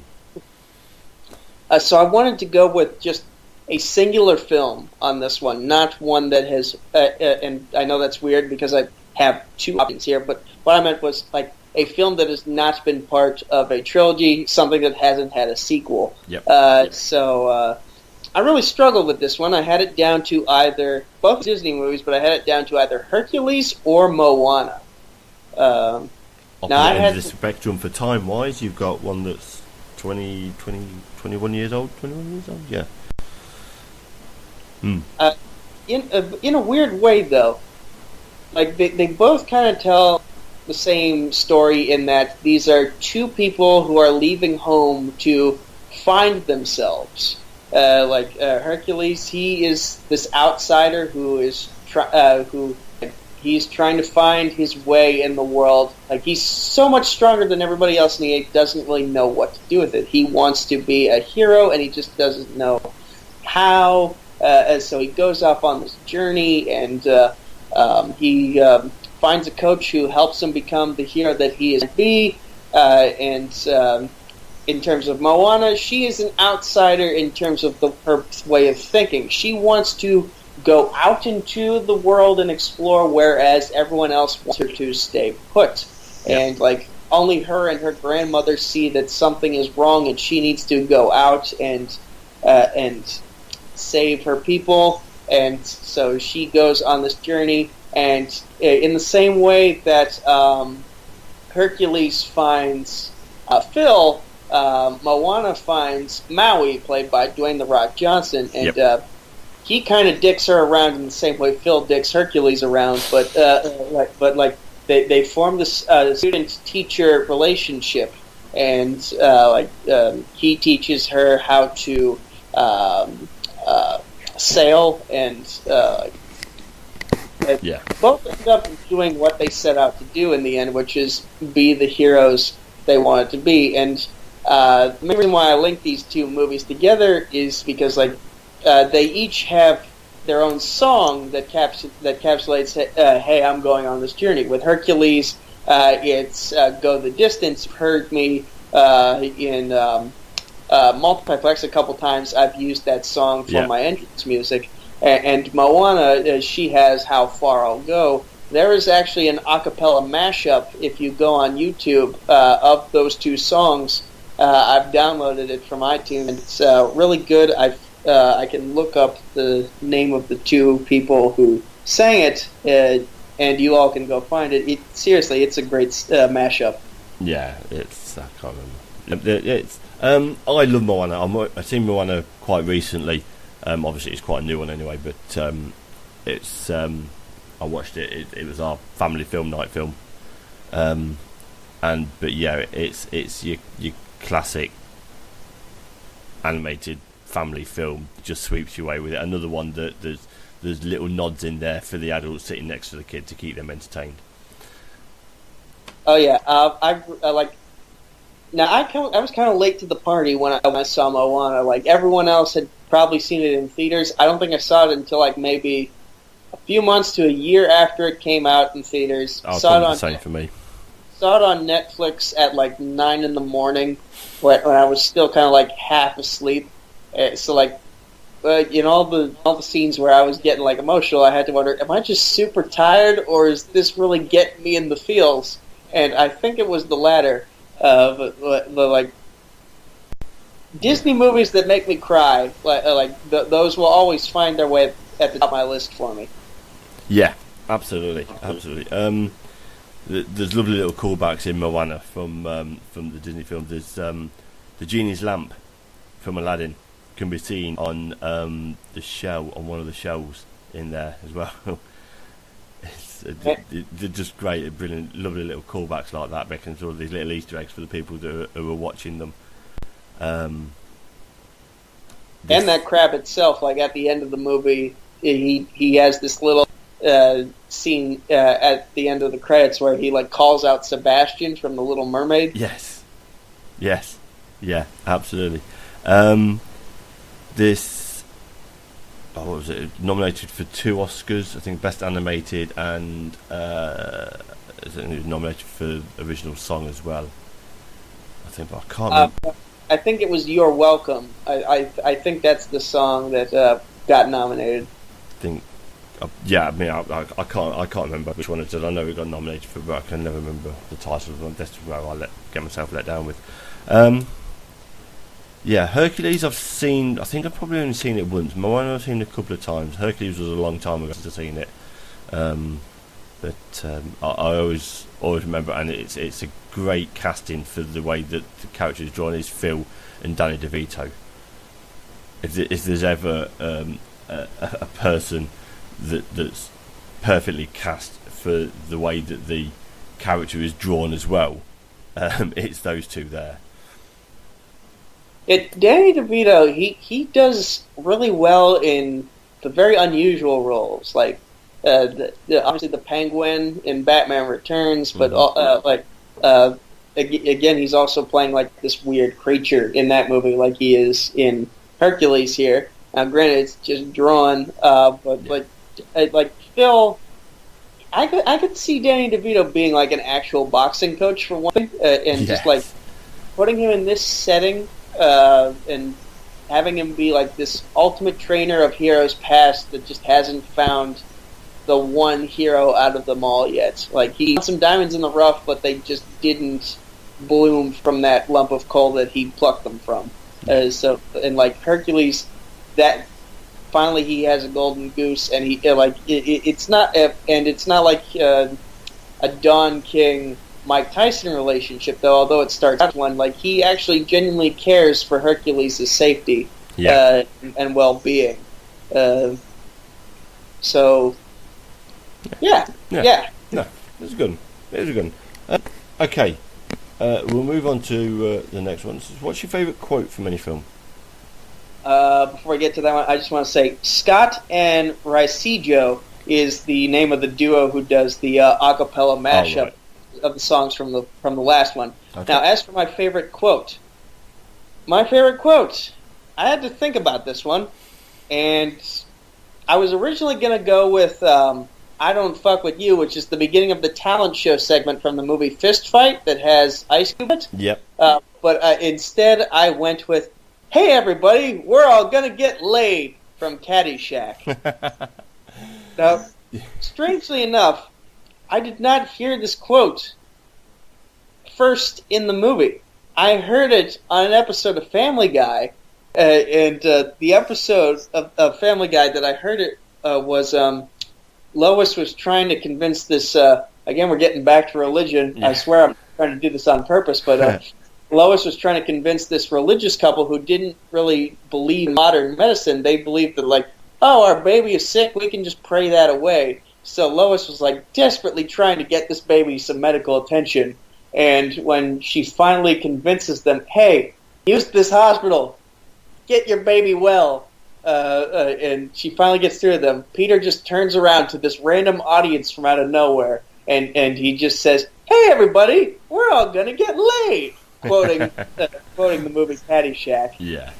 And, Caddyshack itself, that is a movie that my dad told me many, many times over the years, you need to watch this movie, and I just never got around to it. I don't think I actually did get around to it until after he passed. If I did see it before he passed, then I'm forgetting when. Yeah. But I did finally see it, and when the line was actually recited, and everyone just suddenly started cheering, I just giggled. It was like, this is so random. I love it. Yeah. No, absolutely. It's great. It's great to say. It's one of those ones where, when it says, you say everyone cheers, and it's a good quote. It's a good quote. Right, we'll move on. Who is your favourite actor or actress? Now, this one actually gave me the hardest time out of all of the questions you gave me, and I guess it's just like, maybe it's because I focus more on plot and characters than the actual actors who play them and make these plots come to life. Yeah. So thinking about it now, what I have written down is Rosario Dawson. Yep. And she's just in a lot of the stuff that I enjoy. Like we mentioned, Kevin Smith being my favorite director. She's in Clerks too. Yes. She plays the girl who basically convinces Dante, don't marry this one girl who wants you to move to Florida. So, by the way, Dante, get your personal shit together because you break way too many hearts. And so, hopefully, you haven't broken Rosario's character's heart too. imagine what Clerks 3 would have been. But yes, she's also been in both Sin Cities. She's in every one of the Netflix MCU shows. Yep. And she was Batgirl in the Lego Batman movie. She is Wonder Woman in DC's most recent string of animated 1-hour films. She's just in so much of the stuff that I enjoy. And and also outside of movies, she and I share certain views in terms of the way things could be better done in the world. So she's someone I can relate to. Yeah. Both on the screen and off. No, absolutely. I mean, the earliest back that I can remember her from is Men in Black 2. All the way back there, she was in that as well. But again, that my age showing the fact that I can remember her from that far back.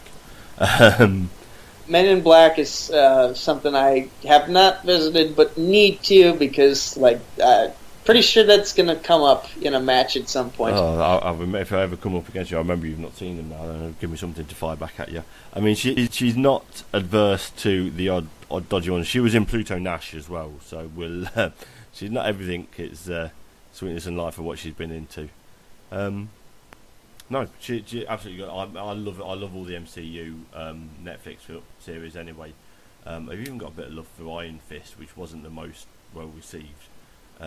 But she's been good in all of them anyway. Is her character as Claire. So, did you see the most? Did you see season 2 of Luke Cage? I think I've got three or four episodes left. Okay, when you get through it, I would like to have a talk with you about that, because I'm still mentally processing the end of that season. Okay. But yeah, it'd be a couple of days. Couple of days I'll be done with that. So by the time I've sorted through it, by all means we'll catch up then with that. Right, here we go. The big question, the big one that always causes a little bit of fun with this. What is your most overrated film? So I kind of conflated this question with the question you did not ask of what is your least favorite film, and for this one I put Burn After Reading. Okay. I hate this movie. I think it and I understand that a lot of what the Coen brothers do is mostly to be satirical. They don't put a point in anything they do, but I would like them to have a point when they make a movie. I would like there to be a point to the movie that I'm watching, and the only person I feel like I can relate to in this movie is J.K. Simmons, as he's asking, what the hell is going on? He's as confused as I am, and I've been watching this movie for the entire 2 hours that it's on my television or computer screen, whichever medium I'm using to watch the movie on Netflix. Everything everyone does in this movie just aggravates me, because everyone is acting stupid, and I can't believe. Granted, now I can believe that there are this many stupid people in the world, but just seeing all these people make so many bad decisions, and now they're just all dying from those dumb decisions when they didn't have to, and I don't know. This movie just makes me super annoyed. Okay. I can't argue with it. I've only watched it the once, and I'm coming away from it thinking, I'm probably never going to watch this again. I'm not aware that it's got that much of a love. Anyway, I suppose the Coen brothers in general have a lot of love for them. I think on either Rotten Tomatoes or IMDb, more likely Rotten Tomatoes, it has a 79%. So it's not labeled as the best movie ever, but it's still viewed as mostly positive, a high C+, in terms of American grading. And I feel like it does not deserve that high C+. I feel like it deserves not only a D-, if not an F, but I feel like it deserves a day in detention as well. And it must write on the chalkboard, there must be a point to my movie. There must be a point to my movie, over and over and over again until it learns its lesson. Yeah. They are quite good at foreshadowing, though. When the two characters go to the theatre to watch a film, on the board showing one of the timings is a film called Hail Caesar, which doesn't come out for another 8 years after this one. Huh. Well then, okay, so good for them. They had a Simpsons moment. Yeah, absolutely. That changed my opinion on this movie. I still think it's... Yeah, it's... I still think it's a pain-in-the-ass movie, and it wasted my time. I can't argue with you. I don't think too much of it myself. So, it's good. Francis McDormand's 7th film under the direction of the Coen brothers. I've only actually seen 2 Coen brothers movies. This one and Fargo. And I remember watching Fargo. I was also slightly annoyed, but it was mostly because of like the Minnesotan accents that they used in that movie. It was like nails on a chalkboard to me. Yeah. I was just like, they're doing this to piss me off now. They're doing this to piss me off. It's like so far I'm 0-2, or at least 0.5 and 2 when it comes to my experience with Coen Brothers movies. Yeah. Okay. Right, this is where we might get a little bit of the conversation, though. We'll flip it on its head. What's your most underrated film? So I have 2 honorable mentions, but the reason why I put this one up as the exact answer is because I feel like this one requires the most personal defending out of the movies I put down, and that is Star Wars Episode 1, The Phantom Menace. Okay. Sell me on why it's underrated. So I feel like the majority of the reason this film gets so much hate is because of Jar Jar Binks. Now, I saw this movie as a child, so I was just like, okay, he's the goofball character. I'm not going to... either I can laugh at him, or I can just ignore him and focus on everything else that's happening, and everything else, in my eyes, is fun. Ooh, pod racing. Okay, Star Wars has its own version of NASCAR. Ooh, double-bladed lightsaber. This is probably the best lightsaber battle, Duel of the Fates, out of all 11 Star Wars films that have been made. I love a good sword fight. We were talking about Inigo Montoya versus the Man in Black earlier with My Love of the Princess Bride, and Watch Mojo, I believe, had this particular fight between Darth Maul and Qui-Gon and Obi-Wan. It was listed higher than Inigo Montoya versus the Man in Black. It is as one of the best sword fights in all of film. Again, getting back to Jar Jar, if you watch all 6 seasons of the Clone Wars series, it makes you realize that Jar Jar is actually a likable character. He has a relationship with the queen of another planet, so he's actually the cool guy. Yep. In a mission in which he had Mace Windu accompany him. Like, usually you're used to Mace Windu being the cool guy on the mission, and here we have Jar Jar taking the reins of leadership and teaching Mace Windu a thing or two. And so that makes your appreciation for Jar Jar as you watch the prequels, but more importantly, Episode 1, it makes you appreciate him more. Also, Naboo, probably one of the most beautiful planets in all of Star Wars lore. After seeing desert and snow, it's nice to see a planet that looks like a beach resort. It's just lovely, and also, as crazy as it sounds, like the way they've managed to make an electoral monarchy in which they appoint 14-year-old children to government. Somehow they've made that work very well for themselves, even though the bad trade agreement, but still, besides that, they've somehow gotten very well along with that system of governing for as long as they have. And in my opinion, there's a lot to like about this film that I don't feel like people are willing to see because they have Jar Jar hatred blinders on. Okay. I'm not going to disagree with you either, to be honest. I don't dislike Episode 2 is a completely different thing. I think the acting and the writing and the direction in Episode 2 is very, very clunky.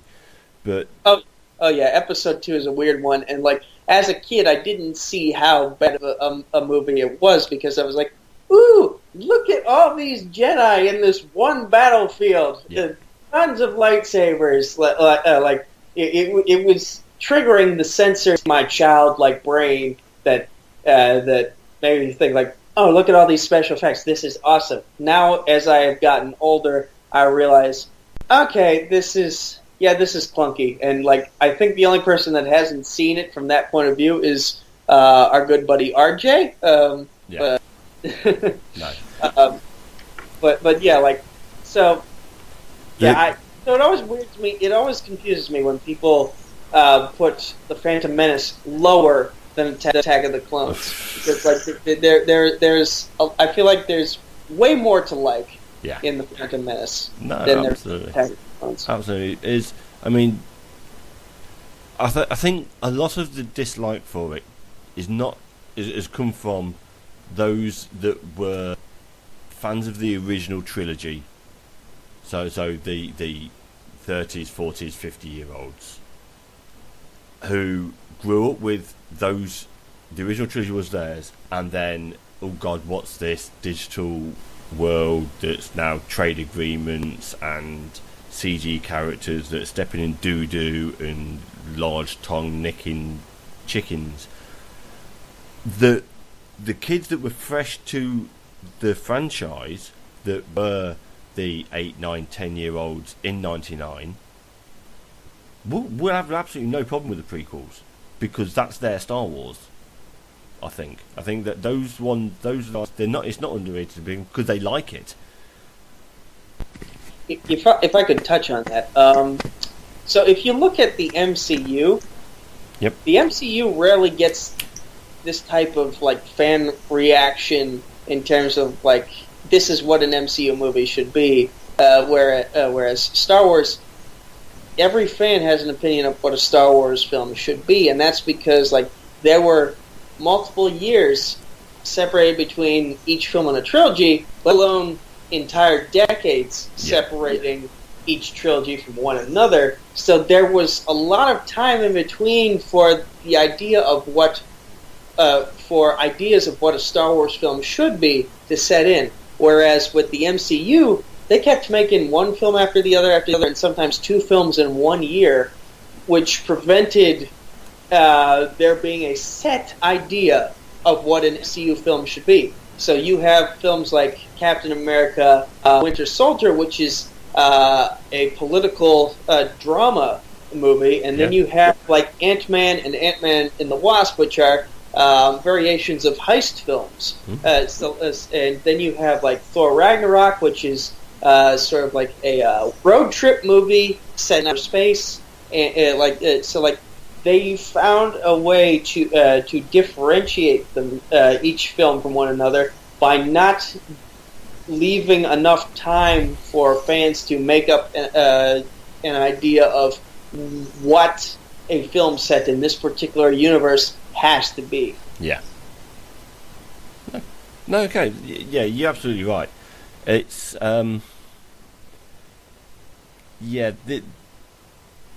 also, I think the MCU's not got, although there's more films in the MCU than there is in the Star Wars now.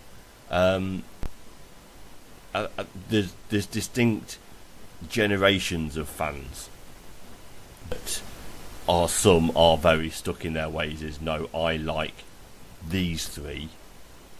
These three weren't very good.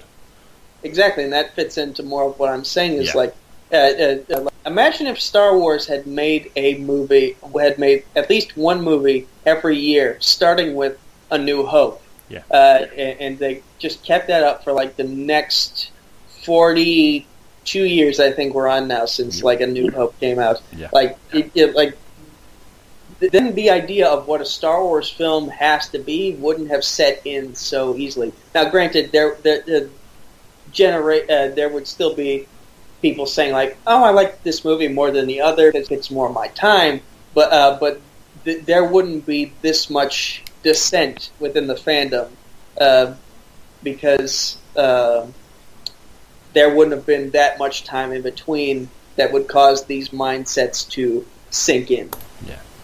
No, absolutely. Okay, I'm going to pull on here. One of your honourable mentions is the 2017 Power Rangers. Underrated? Well,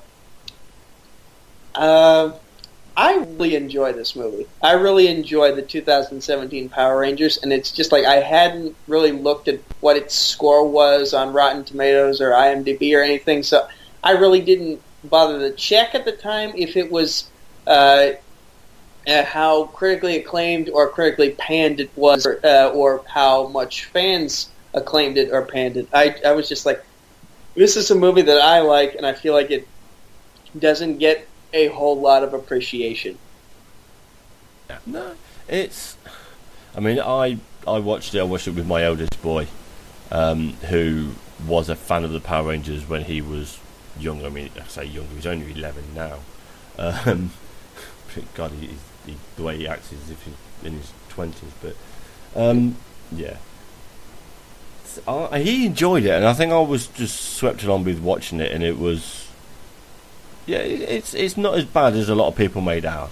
It's an enjoyable film. Absolutely, and like I know Perry Nimroff was upset when she heard that the sequel wasn't going to happen, and I was too, because I was like, I want to see where they go from here. Like they've set things up for Tommy to show up in the sequel, and now we're not getting a sequel. Then Hasbro purchased the rights, and now we're getting a reboot. So I'm a little disappointed that we're not going to get what was originally promised, and that's unfortunately the danger of universe building with movies. Like, they put the cart before the horse. Absolutely. And like, it comes back to bite them every single time. Like, Universal Monsters came back to bite them. They put too much stock in the universe, not enough in this one movie that they had to get right to get the universe off the ground. And same thing, it just happened with Power Rangers. They wanted to set something up, and it didn't. They couldn't follow through. No, absolutely. It's with, as you say, with this. I think it's where the problems with DC, EU, DCC, however the acronym is now for it. They've come straight into, right, we're building a universe. No, just make a good film first. Make a good film, and then say, okay, well, now this is the this, and it's in the same universe. It's around the same thing. It's got the same people in it doing these roles, and then build it slowly. You don't go straight out like this is the Monsters universe. This is the Power Rangers universe. We're going to do 7 films, which is, I think, was what they announced as the first one was being released, wasn't it? We're doing 7 of these. I think so. At least 6, and that's the problem. Is like studio execs, they see that studio's money, and they're like, we want some of that, and then they go for a rush job, and it comes back to bite them, and then they end up losing more money than they thought they were going to make. Absolutely. Okay, we'll move along from here though. Name a film that you like that no one would to. Okay, so if I haven't professed my love of this movie to certain people personally, now you're about to know that I've only seen this movie once, but it really just grabbed me. I love Disney's Tangled. The dynamic between Rapunzel and Flynn Rider. I believe that's Zachary Levi who plays Flynn Rider / Eugene is his real name. Mandy Moore who plays Rapunzel. I just love the way they portray those characters. I love the story of how every year on Rapunzel's birthday, we're lighting lanterns to try and guide her to come home to her parents after she was locked in that tower by her mother. I love the lore surrounding her hair and the magical powers within it. Yeah. I could have easily put this as technically a franchise at the bottom. After this film came out, they put out a short film that shows Rapunzel and Eugene's wedding. And then Disney Channel put out sort of a 2D style animation series set between Tangled the movie and Tangled Ever After, which is the short film. Yeah. And I have been a regular watcher of that Disney Channel series. which is weird that a 23-year-old is watching Disney Channel series. But like, I did the same thing for Lilo and Stitch too. When Stitch the movie came out, where they had Stitch searching for all of his cousins, if you will, the other 625 experiments. I was a big watcher of the TV series that spun off from that movie. So I it's just been the same with every other Disney movie that's also gotten their own TV series. This Big Hero 6, it has its own series on Disney XD. I've been watching it ever since it came out, and the same applies here with Tangled, the series. I just love the universe building that they've been doing with this particular movie since it came out. And I feel like I should really rewatch the actual movie Tangled, because then it might give me more appreciation for the animated series and the short that came out after it. Because I feel like expresses a love of this film. I feel like I should have watched it more than once. Yeah, you get no judgment from me of watching the Disney shows and such. I mean, I'm a massive Star Wars fan anyway, so I was watching Rebels religiously when it came through on Disney XD. Rebels is a show for everybody. Disney XD is kind of like that happy medium for teenagers, young adults, and just adults who are kids at heart. But Disney Channel, that's still technically the land of where everybody has the ability to sing.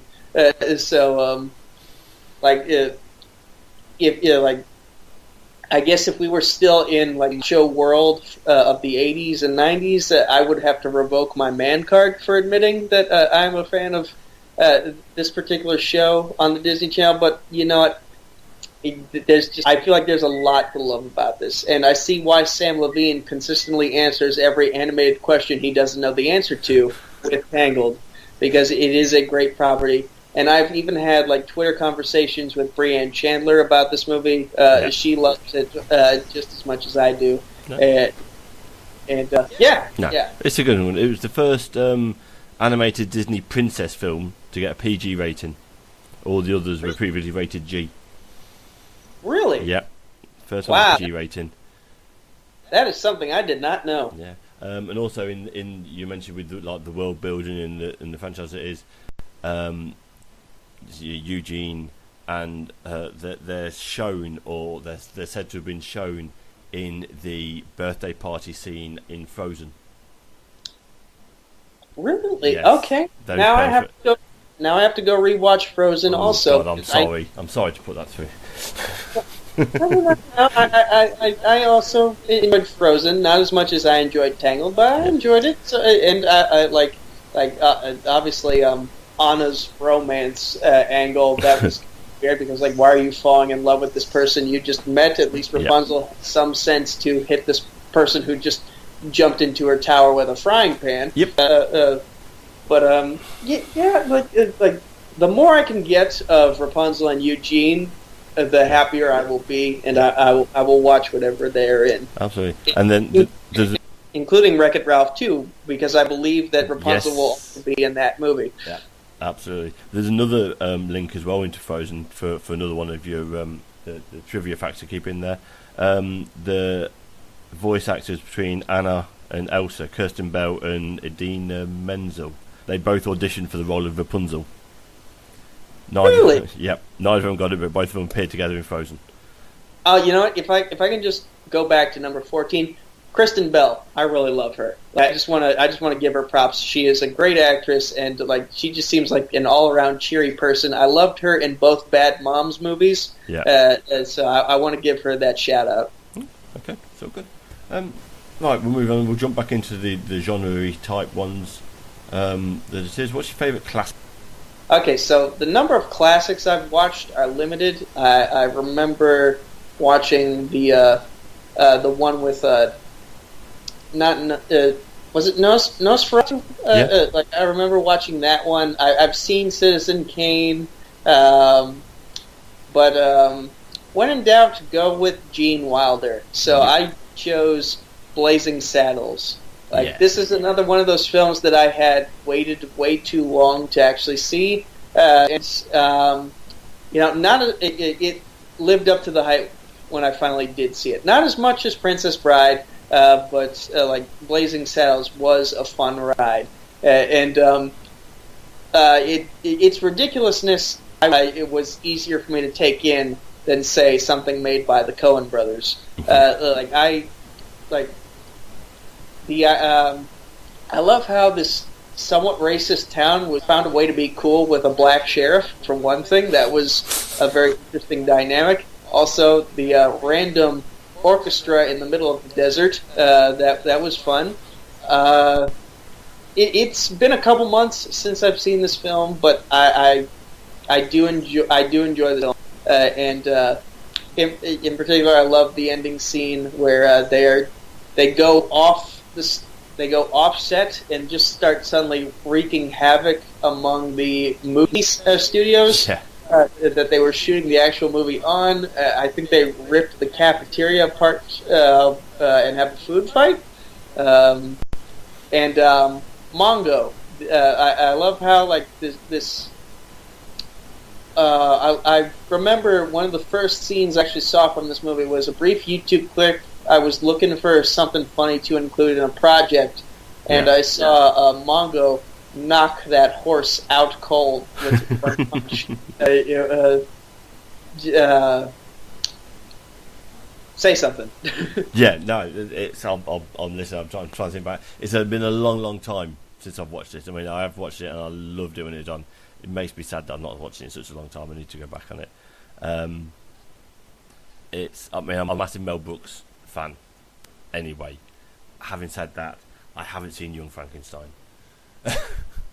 That was the second movie I watched after I got through Blazing Saddles. Yep. That one is also really good. It's different from Blazing Saddles, but basically anything Mel Brooks made with Gene Wilder in it is worth watching, is the moral of this story we're getting at here. Yeah.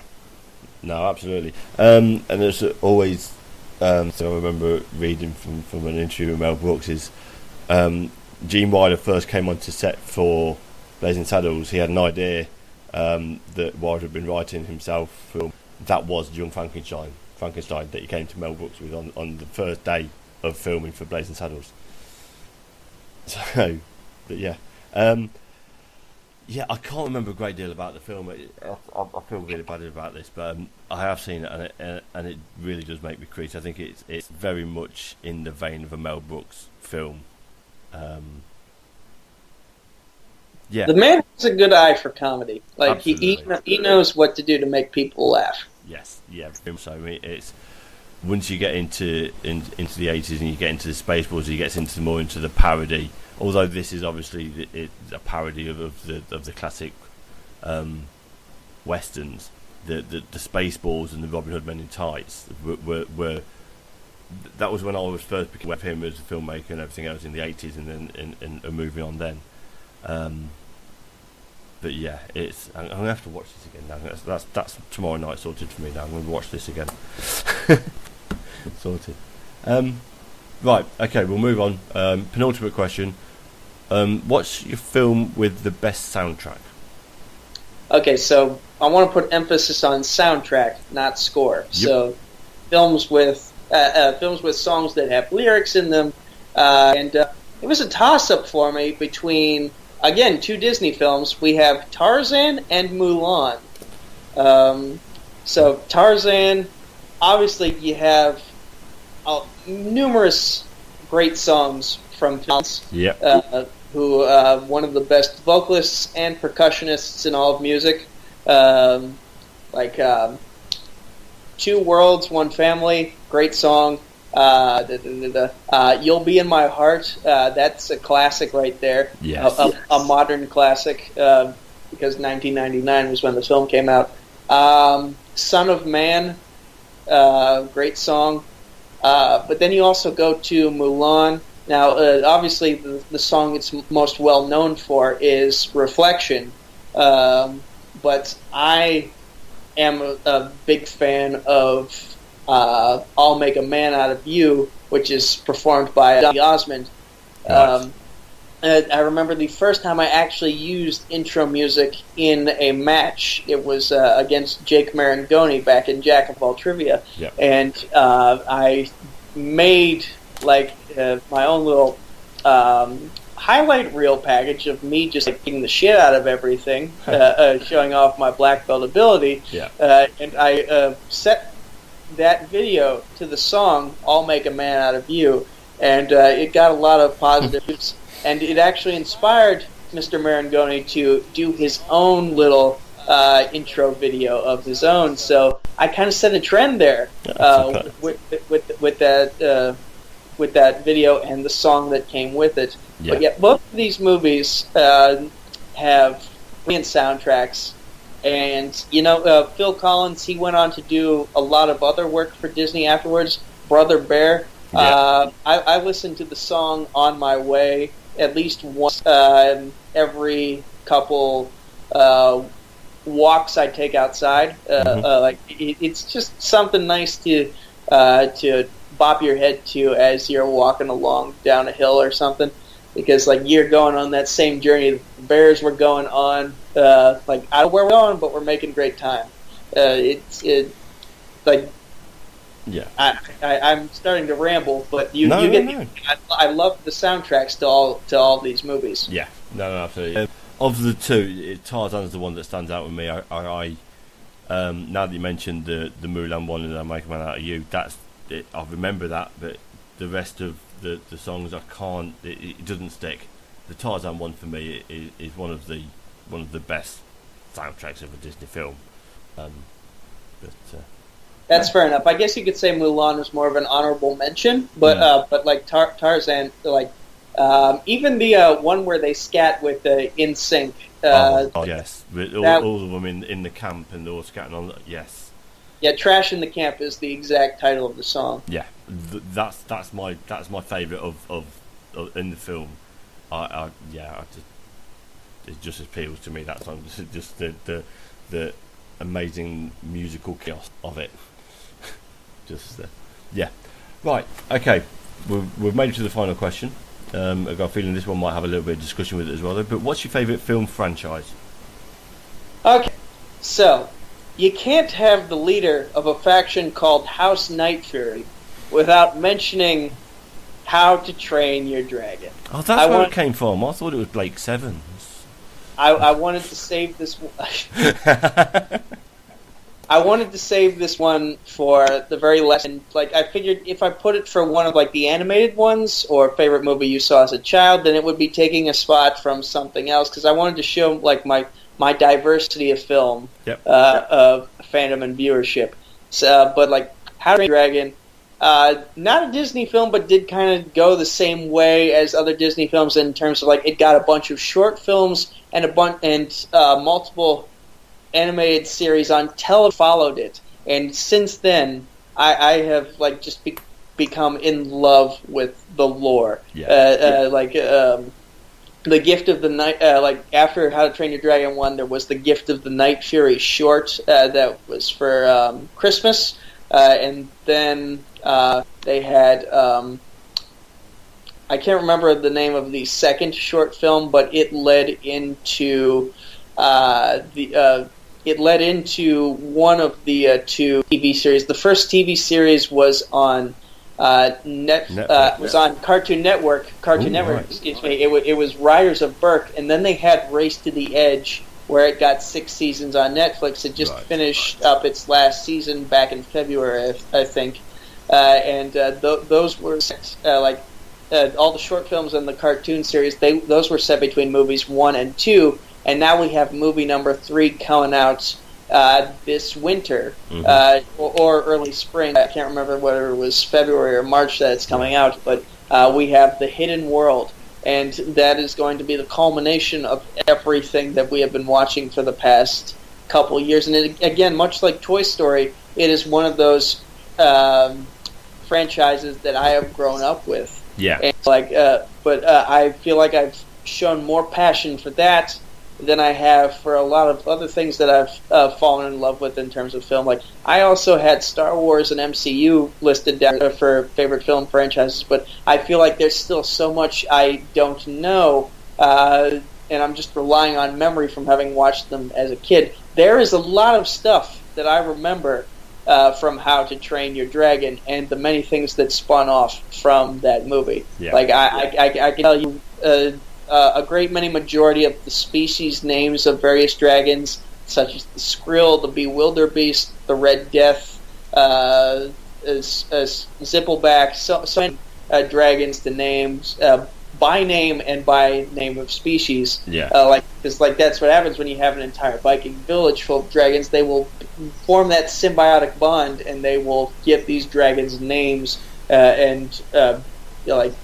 one can't live without the other. That's basically the gist of the second movie, is that dragons have become such a part of life on Berk that it's impossible to imagine these villagers, these Vikings, living without these dragons by their side. And that's kind of what scares me about the third movie, is that if you listen to one of the previews, like Hiccup is saying things like he's speaking in past tense of a time in which Vikings and dragons live together in harmony. So that makes me worry that by the end of movie number 3, they're going to have these dragons live in the hidden world and keep it hidden, and Vikings are going to go back to the way things were before the dragons lived together in harmony, minus the killing of dragons, of course, because they've spent so many years bonding with these dragons now that it would be wrong to just suddenly okay, we're no longer living with you, so we're going to go back to killing you again.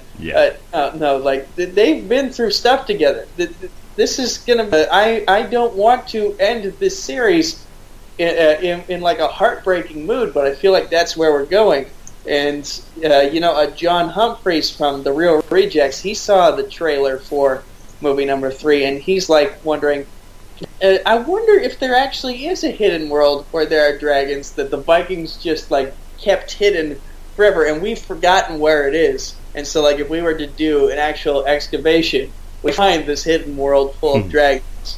As if he's speaking as if this animated series of movies and television shows and shorts is based on a true story that just hasn't been told yet.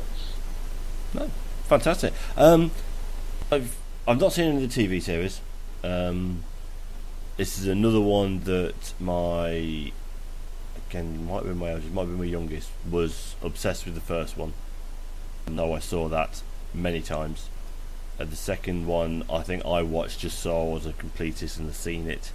But yeah, I enjoy them. I do I can sit down. The big kid in me that refuses to grow up. I'm quite happy sitting down and watching any animated series or film. No, it's a good one. I didn't say I did always wonder. You are the reason why I know the name of Toothless's dragon type. That is the only reason it's Night Fury.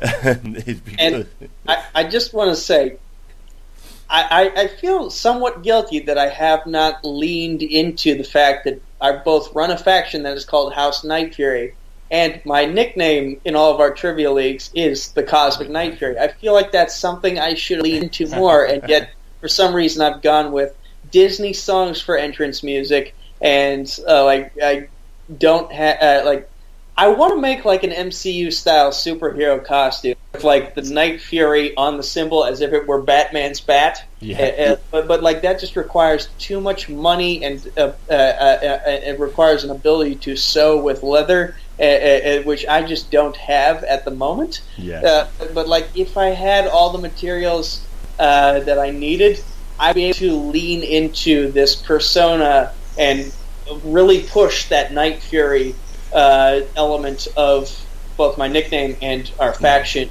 way more than I have. Because Atomic Nation, they've been able to lean into simple Atom. Jeremy just has to have a shirt with an atom on it. He's got that.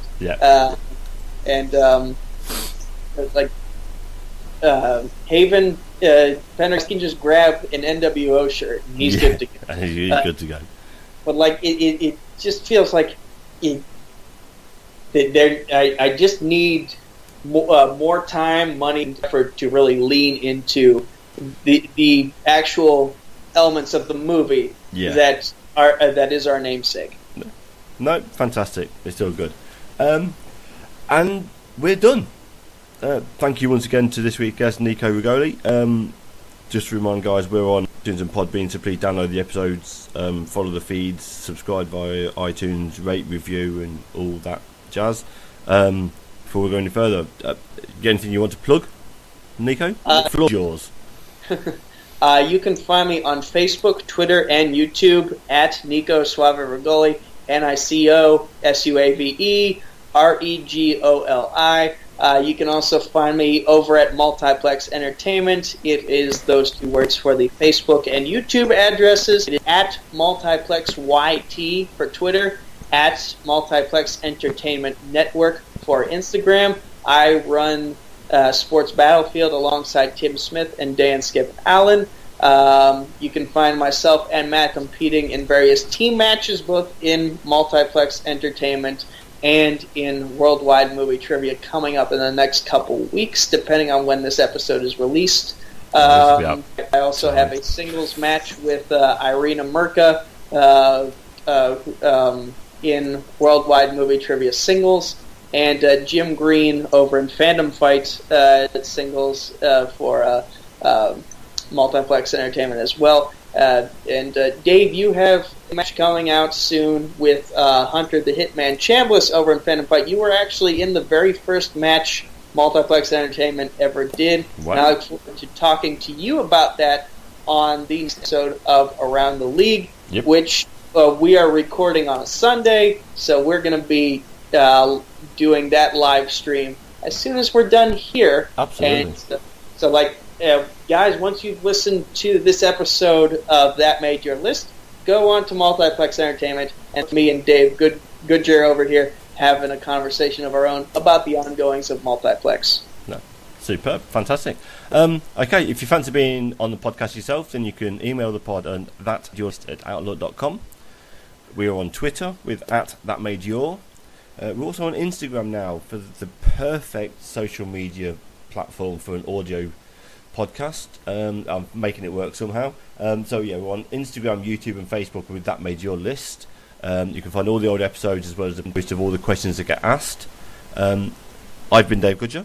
He's been Nico Regoli, and this has been That Made Your List.